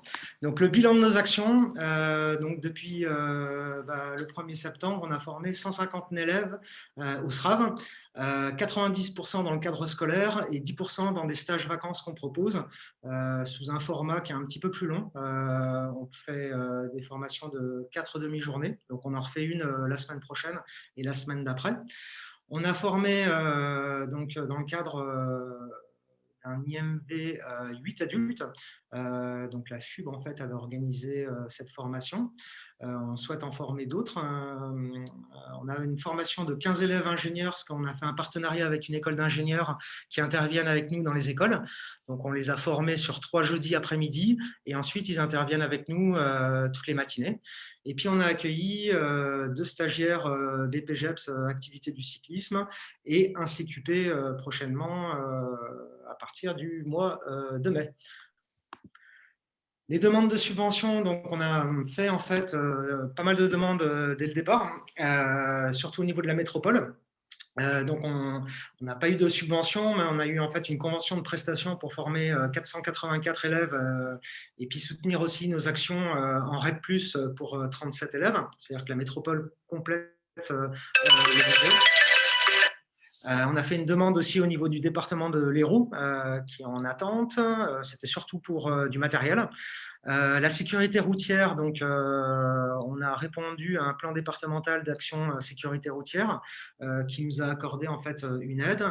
Et au niveau des subventions pour le fonds de développement de la vie associative, on devrait avoir une réponse d'ici le 15 mai. Au niveau de la répartition des heures de bénévolat, ça représente en fait depuis le début 2 personnes ETP sur 7 mois. Ce qu'il faut bien voir en fait dans le temps des bénévoles, c'est qu'il y a seulement 12%, excusez-moi, c'est de l'intervention SRAV. Le reste, tout ce qui est en gris, en fait, c'est de la préparation au programme pédagogique et puis l'entretien des vélos.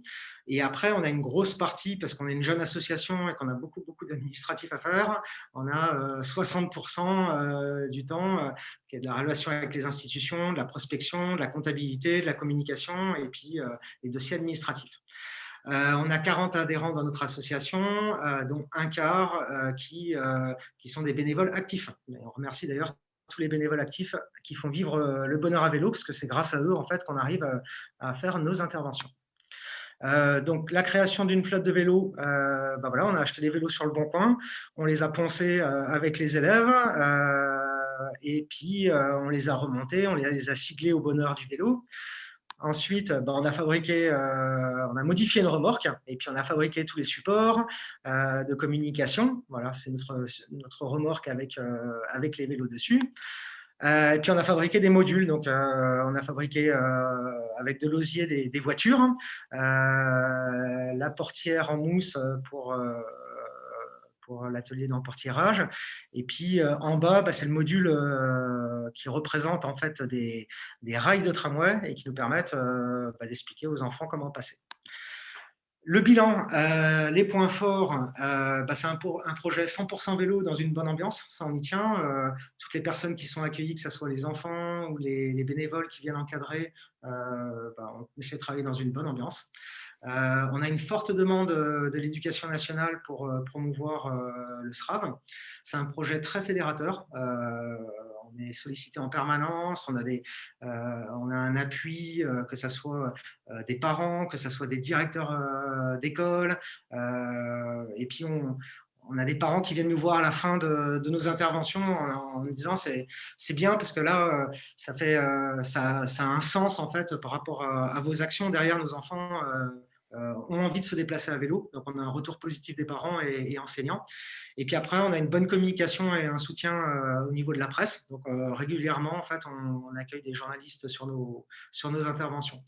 Les difficultés rencontrées, c'est des démarches administratives chronophages pour une petite association. Donc, on passe énormément de temps, beaucoup de week-ends sur ces montages de dossiers. Et puis, c'est un petit peu nouveau pour nous. Et puis, l'investissement humain et financier est très important. On n'aurait pas pu ouvrir notre vélo-école si on n'avait pas autofinancé en fait, le matériel et si on ne s'était pas investi bénévolement au départ. Maintenant, on est appuyé au bout de 6 mois, mais les 6 premiers mois, en fait, ça a été que de l'autofinancement. Et puis le SRAV, 10 heures préconisées, pour nous, c'est insuffisant pour atteindre l'autonomie de l'élève. Donc, on réfléchit à peut-être faire des interventions plus longues. On est en train d'en discuter. Et puis après, on a en difficulté, c'est qu'on a un gros manque de compétences en local. Donc, on a besoin d'organiser des sessions de formation IMV pour les bénévoles qui interviennent avec nous sur les écoles, et aussi CQP, BP, voilà. Le SRAV, pour l'instant, on a besoin d'énormément de personnes pour pouvoir l'encadrer. Voilà, on vous remercie pour votre attention. Merci. Merci beaucoup. Il y a pas mal de questions qui sont arrivées concernant votre présentation. La première, elle est de savoir comment la collectivité paye, si elle le fait, du coup, le BE pour ces interventions. Est-ce que donc il y a une convention qui est faite avec la collectivité? Est-ce qu'il y a une grille tarifaire indicative ou bien est-ce que la collectivité se base sur les devis que vous leur procurez? En fait, il y avait une demande de subvention qui avait été faite, mais comme on était une jeune association de 6 mois, la subvention n'a pas été acceptée. Et donc, on est parti en fait sur une prestation. Et donc, on facture en fait, une prestation pour chaque élève. Et elle dépend aussi si c'est un accompagnement financier en plus du REP+, ou si c'est juste de la prestation classique. Donc pour l'instant, nous, on a réussi à avoir la moitié de la subvention qu'on avait demandée en prestation, et ce qui nous permet en fait de pouvoir former les 467 élèves, parce qu'au départ, en fait, on était parti sur un projet et une ambition de former 900 élèves par an. Ça me permet de faire une transition avec une autre question qui concerne le coût moyen par élève hors bénévolat pour le savoir rouler à vélo. Est-ce que vous l'avez calculé? Alors, le coût moyen par élève, il varie énormément. Si on n'était que dans de la prestation professionnelle, c'est-à-dire que si on n'y avait pas de bénévoles et qu'on devait intégrer que des professionnels, on serait sur un coût très élevé de 80 € par élève pour les 3 blocs. Nous, on arrive en fait, on a réussi au départ à faire des interventions où on était à un prix proposé de 50 € par élève. Ça nous permettait de démarrer et ça permettait aussi d'essayer de trouver du financement, parce que c'est le plus compliqué, c'est le financement. Des fois, des coopératives d'écoles en fait, avaient les moyens de pouvoir proposer cette prestation dans leur école. Et puis, il y a eu des fois, on a dû faire ce qu'on appelle des prix, c'est-à-dire diviser les prix par 2 et faire quand même les interventions pour pouvoir lancer l'activité. Très bien. Sur le temps scolaire, comment est-ce que vous avez pu résoudre le problème de stockage et d'entretien des vélos? J'imagine principalement grâce à votre super remorque faite maison. Nous, on apporte le matériel en fait le premier jour de l'intervention, et puis en général, on essaie de trouver une solution à l'intérieur de l'établissement pour stocker les vélos et le matériel PEDA pendant la durée de la formation. Comme on disait, on essaie d'étaler les trois demi-journées d'intervention dans la même semaine. Et après chaque intervention, on fait une petite révision de nos vélos. Et voilà, on déplace le matériel dans l'école suivante. Ok. Pour avoir le moins de logistique possible. Merci beaucoup. Et du coup, une question encore plus précise sur cette fameuse remorque. Est-ce que vous avez un nom de fournisseur à transmettre pour cette remorque, ou c'est vraiment du fait maison de A à Z? Et combien de vélos vous pouvez mettre sur cette remorque? À la base, c'est une remorque qui vient des États-Unis sur une société qui s'appelle Bike at Work, mais la même est fabriquée par Tout en Vélo en France. Je fais un petit peu de publicité, mais il n'y a aucun intérêt. La complexité en fait de notre remorque, c'est qu'on on a acheté une remorque en fait avec un essieu dessus qui permettait d'avoir une charge de 300 kg. Et on l'a transformé, on l'a agrandi. Et derrière, on a fait un support qui nous permet de tenir 17 vélos en tout en pleine capacité. Par contre, la seule moyen de tracter cette remorque, en fait, c'est le moteur 250 watts qu'on a à l'avant sur le vélo cargo. Donc, on est en train de réfléchir en fait à fabriquer une remorque, cette fois avec 2 moteurs à assistance électrique dans les roues. Et donc, on est en train de travailler avec la fameuse école d'ingénieurs avec qui on travaille sur le projet Vélo École pour développer une nouvelle remorque. Super, impeccable. Avant que je passe à la prochaine question, il y avait une demande à ce que vous repartagiez à l'écran la page des demandes de subvention, si vous voulez bien. Et après, j'enchaîne avec une autre question qui était posée.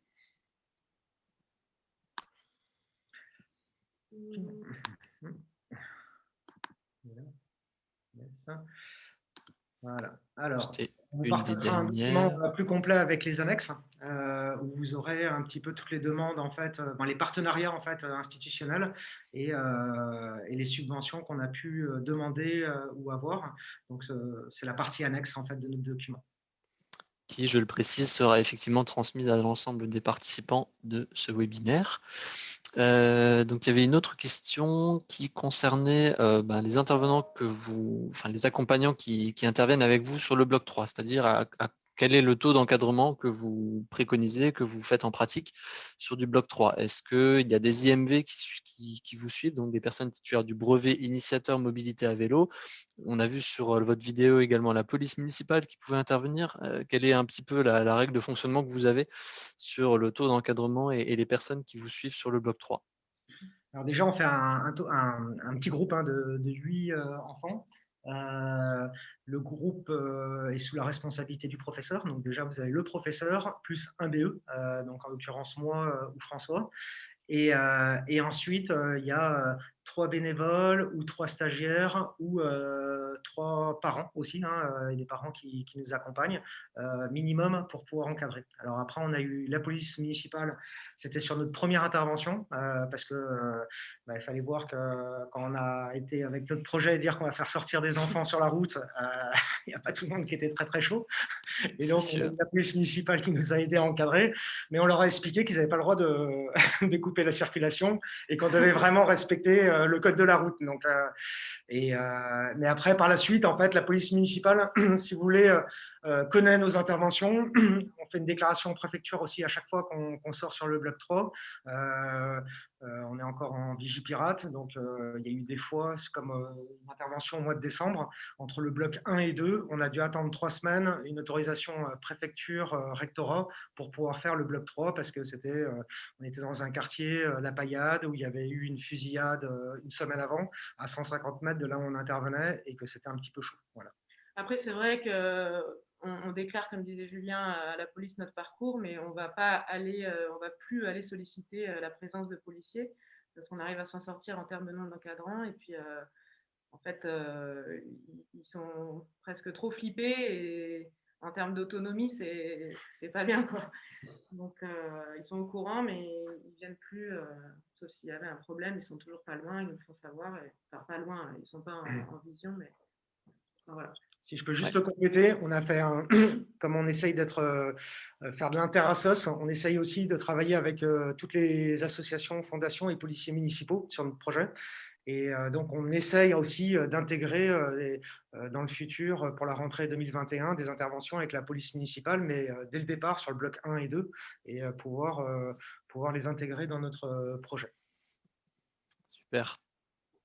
Impeccable.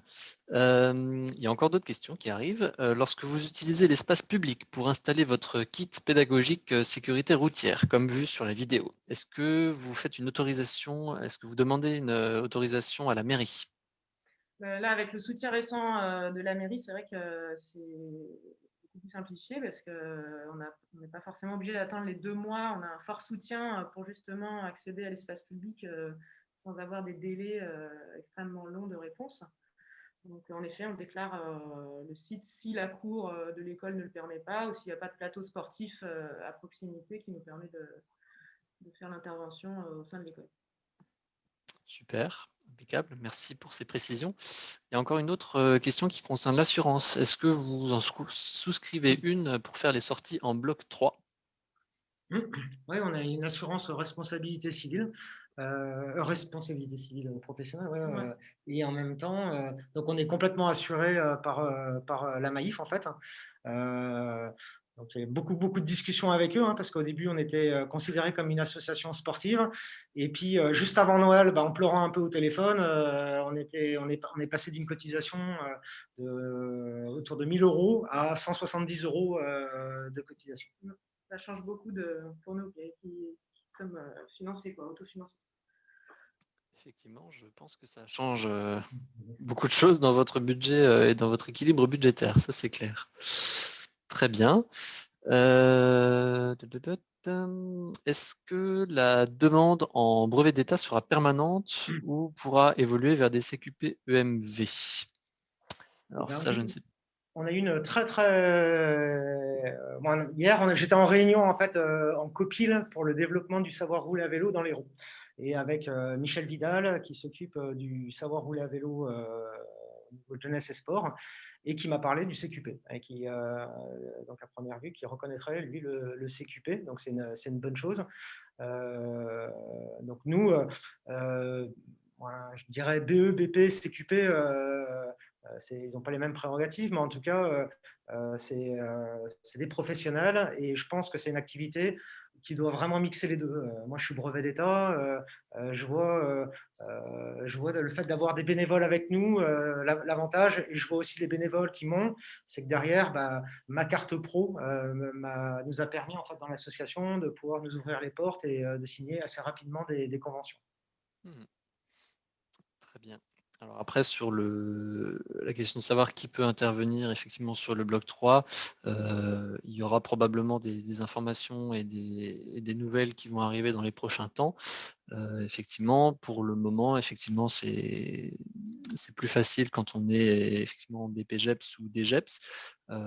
Effectivement, il y a des choses qui vont potentiellement évoluer dans les prochains temps. Mais effectivement, aujourd'hui, on n'a pas d'informations officielles à transmettre. Je pense qu'on a fait à peu près le tour des questions qui étaient posées pour votre intervention. En tout cas, un grand merci encore une fois effectivement pour cette présentation. On va pouvoir passer à la dernière présentation de ce webinaire avec Judicaël Potonek.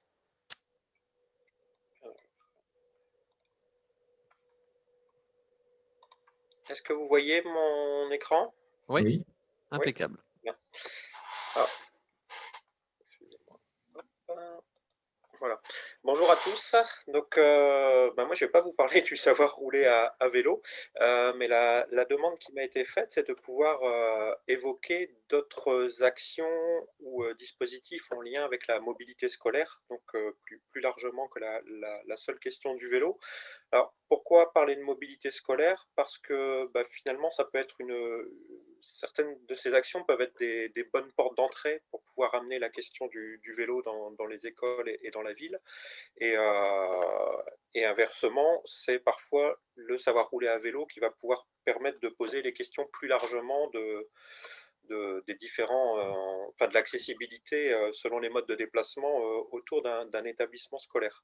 Alors, j'ai pas prévu de diaporama, de diapo de présentation de l'association, hein, mais l'association Droit au vélo est une association FUB qui est basée à Lille, mais qui est présente sur toute l'ancienne région Nord-Pas-de-Calais.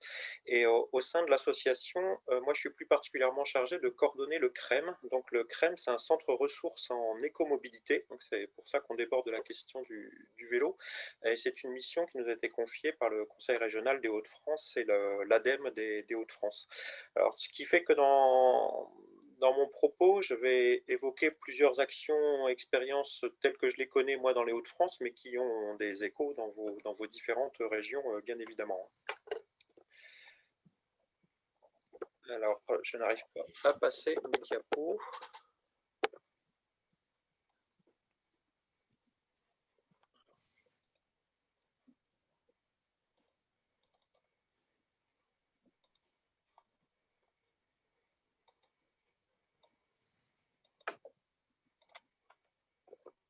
Ah, voilà, c'est bon. Excusez-moi, ça ne voulait pas passer. Alors, donc, il peut y avoir un intérêt de la part d'enseignants ou de collectivités à travailler plus largement sur la question de la mobilité scolaire. Et j'ai envie de parler plutôt d'éco-mobilité scolaire, puisque l'idée, c'est forcément de pouvoir parler de toutes les alternatives à la voiture individuelle. Donc, il y a différents outils pédagogiques qui peuvent permettre de travailler sur ce sujet-là. Donc, celui que vous avez à l'écran, c'est un kit qui a été réalisé par la métropole européenne de Lille, la MEL, et qui a été lauréate des talents du vélo mis en place par Vélo et Territoire, donc à l'automne dernier.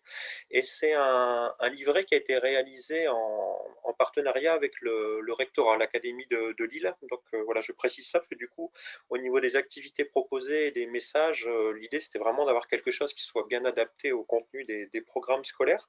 Donc ce petit kit propose en 4 activités aux enseignants qui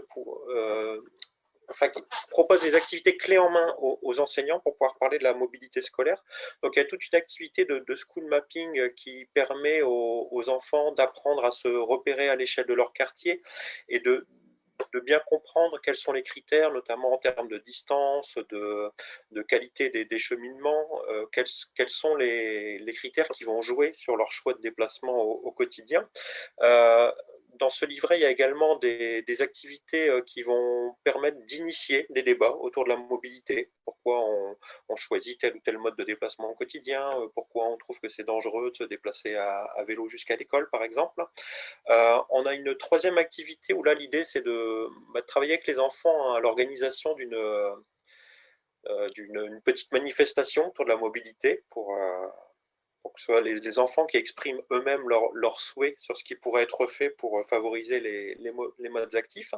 Et la 4e activité, c'est l'organisation d'un petit challenge au sein de l'école pour encourager à ce qu'un maximum de trajets soient faits de manière écomobile. Alors, vous avez le lien sur le livret qui vous sera fourni avec le diaporama et vous pourrez accéder à toutes les fiches pratiques de ce kit. Alors, comme la dernière activité est un challenge sur la mobilité, j'enchaîne avec un challenge qu'on mène depuis plusieurs années dans la région Hauts-de-France qui s'appelle le challenge de l'écomobilité scolaire, où l'objectif, c'est pendant toute une semaine de pouvoir encourager les trajets écomobiles entre le domicile et l'école. Alors, on traite de la même façon les trajets qui vont être faits à pied, à vélo, en transport en commun, et on a même inclus la question du covoiturage. À partir du moment où il y a 2 enfants dans la voiture, d'abord, d'une part, parce qu'on ne souhaite pas qu'il y ait de discrimination entre les enfants au sein du challenge, et puis parce que c'est aussi déjà une façon de limiter la place de la voiture autour de l'école, de prendre aussi cette question-là en compte. Donc c'est un challenge qu'on propose sur toute la région Hauts-de-France aux élèves de la maternelle jusqu'au CM2. Donc ce ne sont pas forcément des écoles complètes qui participent, hein, ça peut être juste une ou deux classes. Et l'idée, c'est que pour chaque école participante, il y a un référent qui comptabilise chaque jour la façon dont les enfants sont venus jusqu'à l'école. Et en fin de semaine, on récompense deux catégories de classes. On va récompenser la classe la plus écomobile, donc celle qui aura effectué le plus grand nombre de trajets autrement que déposés en voiture à l'école. Mais on a aussi une autre catégorie parce qu'en fait, selon le type de territoire où se situent les écoles, forcément, toutes les écoles ne vont pas être égalité. Des écoles qui sont situées en milieu très dense, en milieu urbain, ça va être beaucoup plus simple pour les élèves de venir à pied jusqu'à l'école. En milieu rural, on a parfois des distances beaucoup plus importantes. Donc, on a choisi aussi de récompenser les classes qui ont eu la plus belle progression de trajet écomobile entre le début et la fin du challenge. Alors, nous, on fait ces récompenses au niveau régional, mais on a l'idée que chacune des collectivités avec qui on a des partenariats puisse aussi récompenser les meilleures classes de sa propre commune ou sa propre collectivité. Alors, pour que le challenge ne se limite pas à un simple comptage, on fournit aussi aux élèves et aux enseignants des petits livrets d'activités qui leur permettent de travailler autour de la mobilité tout au long de la semaine. Ce sont des interventions, enfin des animations qui se veulent courtes et légères à mettre en place, hein, mais ça va être des petits jeux, des petits quiz, repérer les bons et mauvais comportements des cyclistes sur un dessin, repérer les équipements obligatoires sur un vélo, ce genre de choses. Et on propose toute une gamme d'outils de communication aux écoles participantes qui peuvent être relayés aussi par les collectivités. Pour ce travail-là, on a un partenariat fort avec l'éducation nationale et notamment avec les inspecteurs départementaux en charge de l'éducation au développement durable, qui sont nos relais vers les écoles pour diffuser l'information. Et on a un partenariat fort aussi avec certaines collectivités dans la métropole européenne de Lille ou Amiens Métropole qui prennent à leur charge l'impression des livrets et organisent leur propre remise de prix vers les meilleures écoles de leur territoire. Et on a une agence de communication qui nous assiste sur l'édition, toute la partie PAO et stratégie de communication. Donc à ce jour, sur la dernière édition, on a une soixantaine d'écoles qui ont participé et un peu plus de 200 classes. Donc c'est une progression constante d'année en année.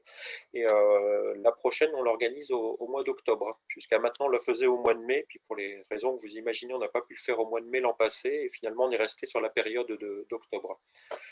Alors comme je vous le disais, ça c'est l'exemple qu'on mène dans les Hauts-de-France, hein, mais petit à petit, on voit qu'il y a beaucoup d'initiatives proches qui existent en France. Hein. Vous avez ici quelques exemples d'affiches de challenges qui sont menées dans d'autres régions. Il y a le défi JV qui est mené dans le Grand Est, un défi mobilité qui est mené par l'association Alizé dans la région Pays de la Loire. Il y a le défi mobilité des écoliers à Chambéry. Voilà, j'en oublie, il y en a plusieurs autres, mais en tout cas, on voit qu'il y a de plus en plus de ce type de challenge qui se développent et qui sont des façons un peu festives et ludiques de parler de mobilité au niveau des écoles. Et puis, au-delà de cette dimension ludique, c'est aussi une façon d'avoir un peu une photographie de la façon dont chacun se déplace jusqu'à l'école et quels sont les leviers qui pourraient permettre de développer la pratique du vélo et de la marche. Parce que finalement, sur une semaine, on voit que ça fonctionne. Il y a plus d'enfants qui viennent à pied, à vélo ou en trottinette jusqu'à l'école. Alors, ce qui peut être intéressant aussi, c'est de pouvoir travailler avec les écoles et les associations de parents d'élèves à encourager des solutions de long terme pour favoriser les mobilités actives. Et en l'occurrence, on a pas mal de demandes d'associations de parents d'élèves, d'écoles qui souhaitent mettre en place des pédibus ou des vélobus. Donc, je pense que maintenant, hein, tout le monde connaît ce principe-là, hein, qui est un peu un transport en commun, on va dire, un ramassage scolaire organisé par les parents pour déposer les enfants à l'école à tour de rôle et de manière groupée. Et alors, il y a quelques cas aussi où ce sont les collectivités, hein, qui mettent du personnel à disposition, entre guillemets, pour accompagner les enfants. Mais du coup, ça peut être une bonne porte d'entrée aussi pour les associations cyclistes de pouvoir aider à la mise en place de ce système de ramassage scolaire, voire de participer à l'encadrement. D'une manière générale, on voit qu'il y a un intérêt aussi à favoriser tout ce qui va être événementiel autour de la mobilité. Benoît l'avait un peu évoqué tout à l'heure. Alors, je parlais de challenge tout à l'heure. C'est déjà une façon d'amener quelque chose de festif autour de la mobilité au niveau de l'école. Et j'ai abordé les pédibus et les vélobus. C'est bien qu'une fois de temps en temps, ce soit marqué de manière forte et que ce ne soit pas juste un défilé d'enfants avec des chasubles fluo, mais qu'il puisse y avoir vraiment un travail en amont pour décorer le trajet, se déguiser et rendre le trajet de manière la plus festive possible. Alors, l'exemple que vous voyez à l'écran, c'est un exemple en Suisse qui est très très avancé sur la mise en place de pédibus. Il y a une forte volonté politique de développer ces pédibus, mais voilà, ce sont des idées qui peuvent être prises. J'ai vu tout à l'heure qu'à Montpellier, il y avait plein d'idées pour bricoler des choses comme les portières de voitures pour les animations. Voilà, c'est typiquement le genre de choses qui pourrait venir accompagner un pédibus ou un vélobus. Alors, au niveau événementiel, ce qui peut être imaginé aussi, ce sont des temps forts où on peut demander à l'ensemble des élèves de venir à vélo, à trottinette, en skate, en roller, tout ce qui roule.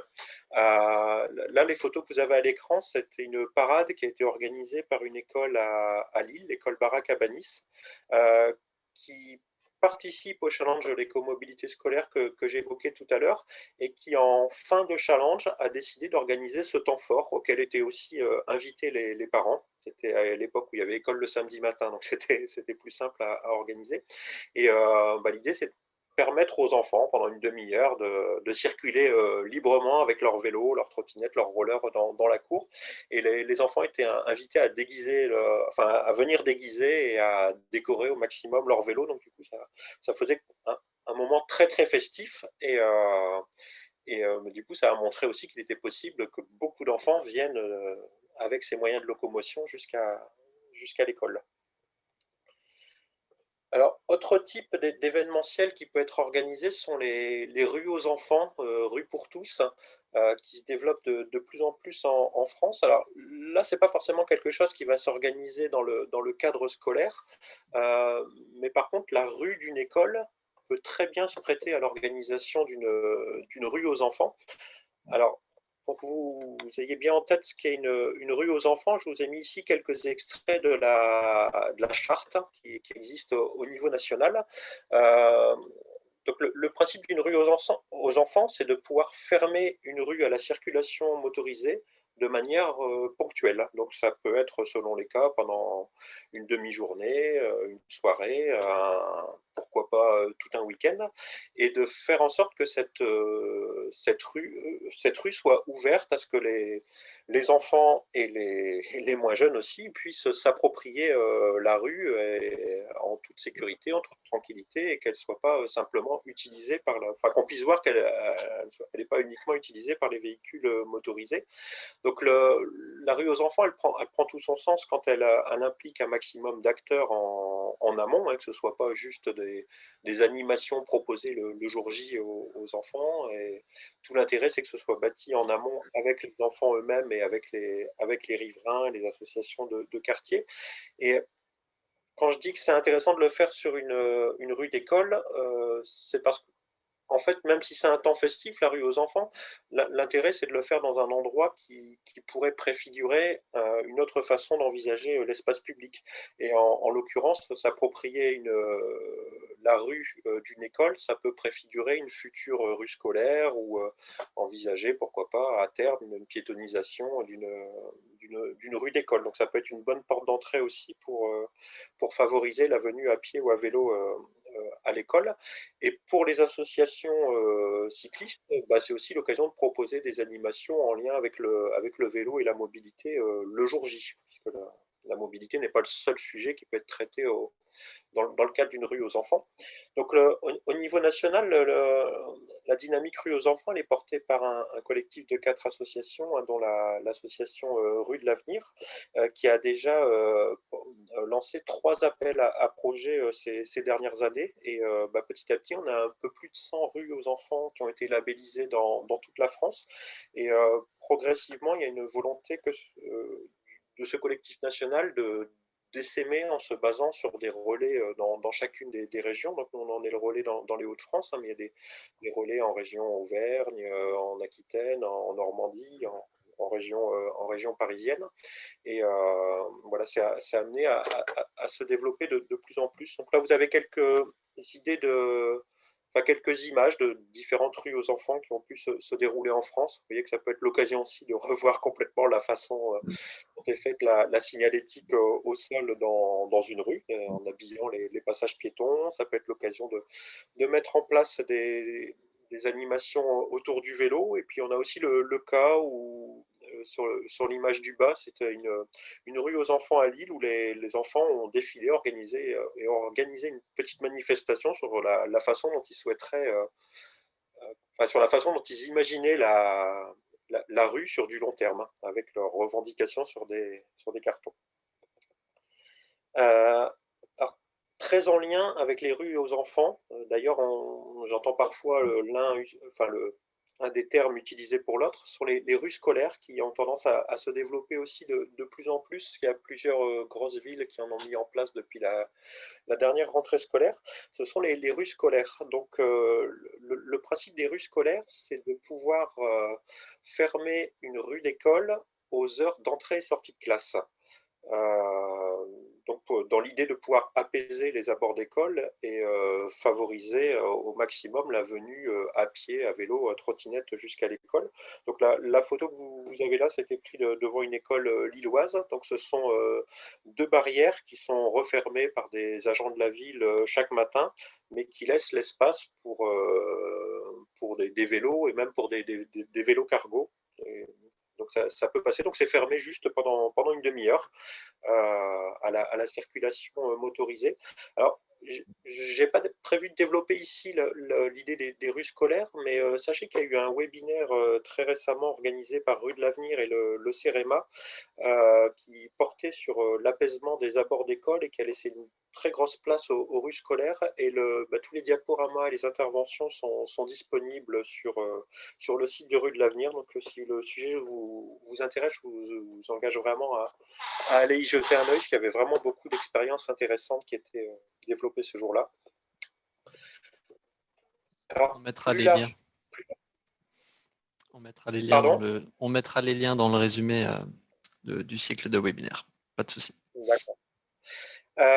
Alors, autre démarche peut-être plus globale encore, c'est de pouvoir travailler sur des plans de déplacement établissements scolaires.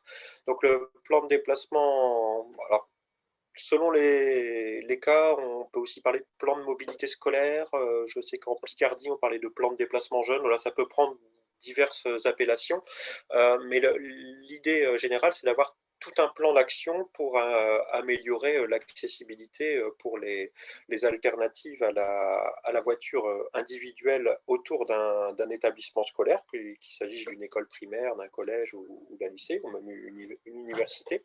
Et les grandes étapes comme pour tout plan de déplacement, hein, c'est la même chose pour les entreprises ou administrations, c'est de pouvoir mobiliser un maximum d'acteurs au sein d'un comité de pilotage, donc les acteurs de l'établissement scolaire, hein, l'équipe éducative, les parents d'élèves, les élèves eux-mêmes, qui ont des choses très importantes et intéressantes à amener sur le sujet, mais aussi toutes les personnes qui vont avoir des compétences autour de la mobilité au sein de la collectivité, donc la commune, l'intercommunalité par exemple, le département quand il s'agit de collèges.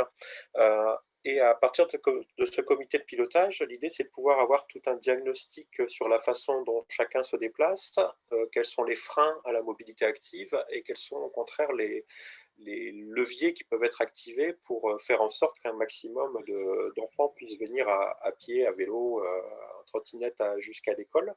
Et à partir de ce diagnostic, définir quelles sont les actions à mettre en place pour favoriser encore plus les trajets écomobiles vers l'école. Donc selon les cas, dans le plan d'action, on va retrouver des temps d'animation, des aménagements qui là seront mis en place plutôt par la collectivité, parfois c'est le stationnement pour les vélos et les trottinettes qui peut manquer aussi. Là, ça peut être une action qui est mise en place dans le cadre du PDES. Et voilà, pour les PDES, donc, il y a plusieurs documents méthodologiques et pédagogiques qui peuvent être mis à la disposition des écoles. Nous, on travaille beaucoup là-dessus dans les Hauts-de-France, mais là aussi, ça se développe beaucoup dans d'autres régions. Et par rapport au plan de déplacement scolaire, il y a aussi le dispositif national MOBI à l'école, qui est porté par une structure qui s'appelle EcoCO2, qui est basée en région parisienne et qui cherche à développer, je ne suis plus sûr du chiffre exact, mais je crois que c'est 300 plans de déplacement scolaire dans toute la France en 3 ans. Et ce programme est intéressant parce qu'en fait, comme c'est couvert en grosse partie par les certificats d'économie d'énergie, 75% du coût de l'intervention d'EcoCO2 et de ses partenaires est couvert. Donc, il reste 25% à la charge de la collectivité qui fera appel à leur service. Donc, l'idée du programme MOBI, c'est de pouvoir directement piloter un plan de déplacement scolaire et de proposer des temps d'animation pour chacune des classes de l'école où ils interviennent. Alors, selon les cas, ça va être soit EcoCO2 qui dépêche ses propres, des salariés pour animer le PDES, mais dans beaucoup de cas, il s'appuie sur des structures extérieures, des associations locales, et ça peut être justement intéressant que des associations de défense du vélo puissent être des acteurs relais de MOBI pour intervenir dans les écoles. Donc là encore, on n'est pas que sur le vélo, mais bien sur l'écomobilité au sens large. Voilà, alors je ne vais pas développer la diapo qui est ici, hein, mais pour que vous ayez une idée, donc c'est bien EcoCO2 qui porte la démarche avec ses partenaires locaux, mais bien sûr la collectivité a un grand rôle à jouer puisque derrière, dans le plan d'action du plan de déplacement, ça va souvent faire appel à ses compétences en tant qu'aménageur pour apaiser les abords de l'école.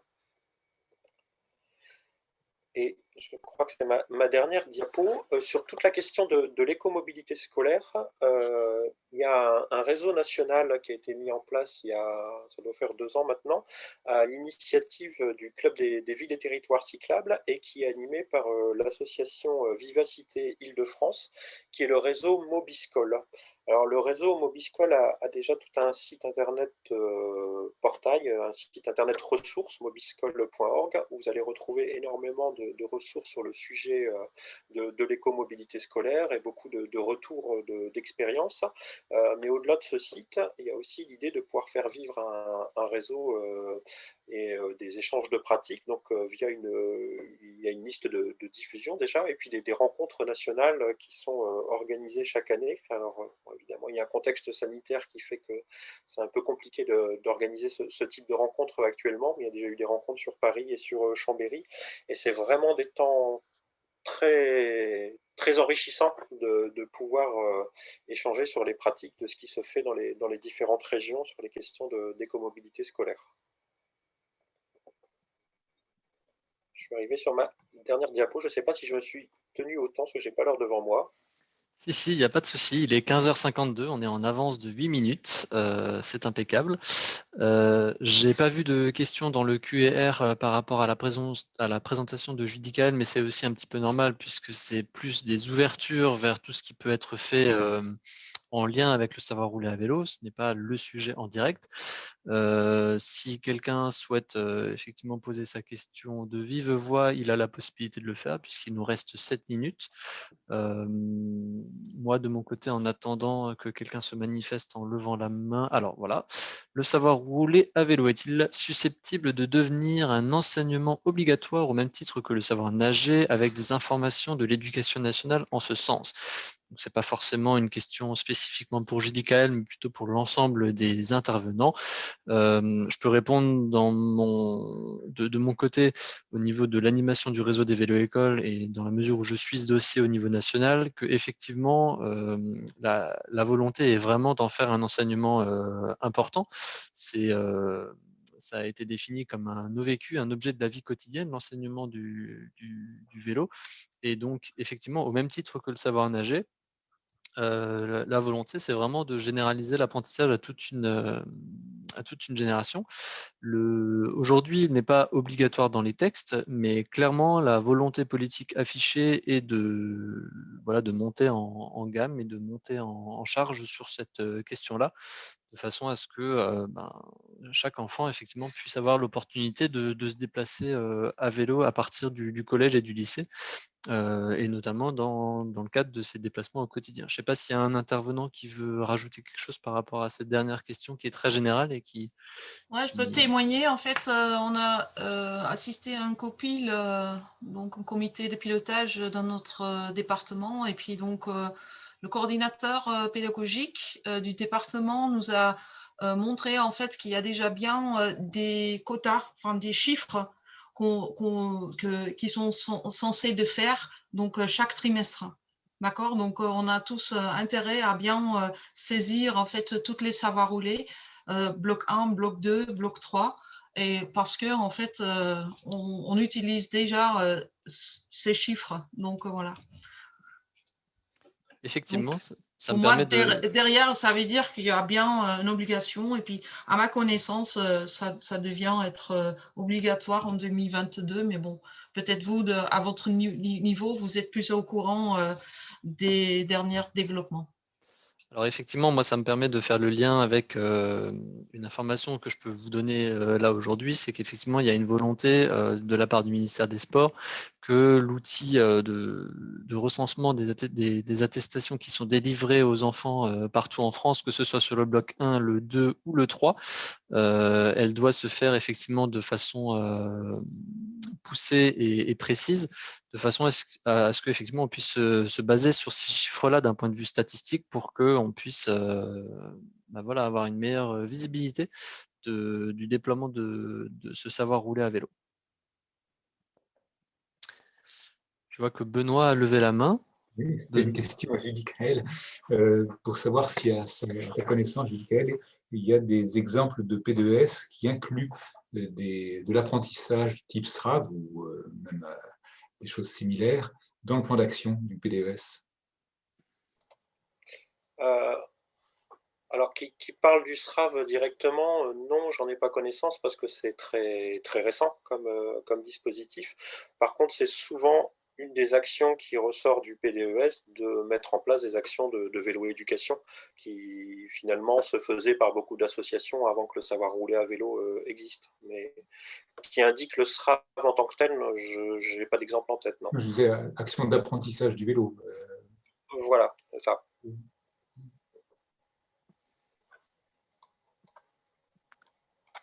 Parfait. Merci pour cette réponse. Je vois que, à part Benoît, personne n'avait levé la main. On n'a plus de questions dans le listing. Moi, ça me permet de faire une conclusion sur l'ensemble de ce webinaire. Déjà, de remercier à nouveau très chaleureusement l'ensemble des intervenants qui ont pu participer et présenter leur retour d'expérience et les initiatives qui peuvent être développées autour de la question du savoir rouler à vélo et plus généralement de la mobilité scolaire pour les enfants. Je reprécise aussi donc les petits points logistiques que ce webinaire est enregistré. Il sera mis à disposition en replay sur le site de la FUB, sur la chaîne YouTube des Vélo Écoles de la FUB. Et nous allons effectivement préparer dans la semaine prochaine une communication qui sera globalisante sur l'ensemble de ce cycle de webinaires sur la mobilité des enfants et sur l'apprentissage du vélo pour les enfants, que ce soit pour le webinaire sur les initiatives européennes ou sur celui d'aujourd'hui. Voilà, donc l'idée, ce sera vraiment de réunir l'ensemble des ressources qui sont très riches sur ces deux webinaires pour que vous puissiez tout retrouver au même endroit. Et pour toute question relative au webinaire d'aujourd'hui, n'hésitez pas à me solliciter par mail, donc a.janus@fub.fr. Voilà, donc j'étais très heureux de vous proposer ceci. La FUB était très heureuse de vous proposer ce webinaire. Je vous propose qu'on clôture ce temps d'échange et je vous souhaite à tous une très bonne continuation et plein de projets savoir rouler à vélo dans les prochaines semaines. Merci bien. Merci. Ah. Merci à tous. Au revoir. Bonne soirée.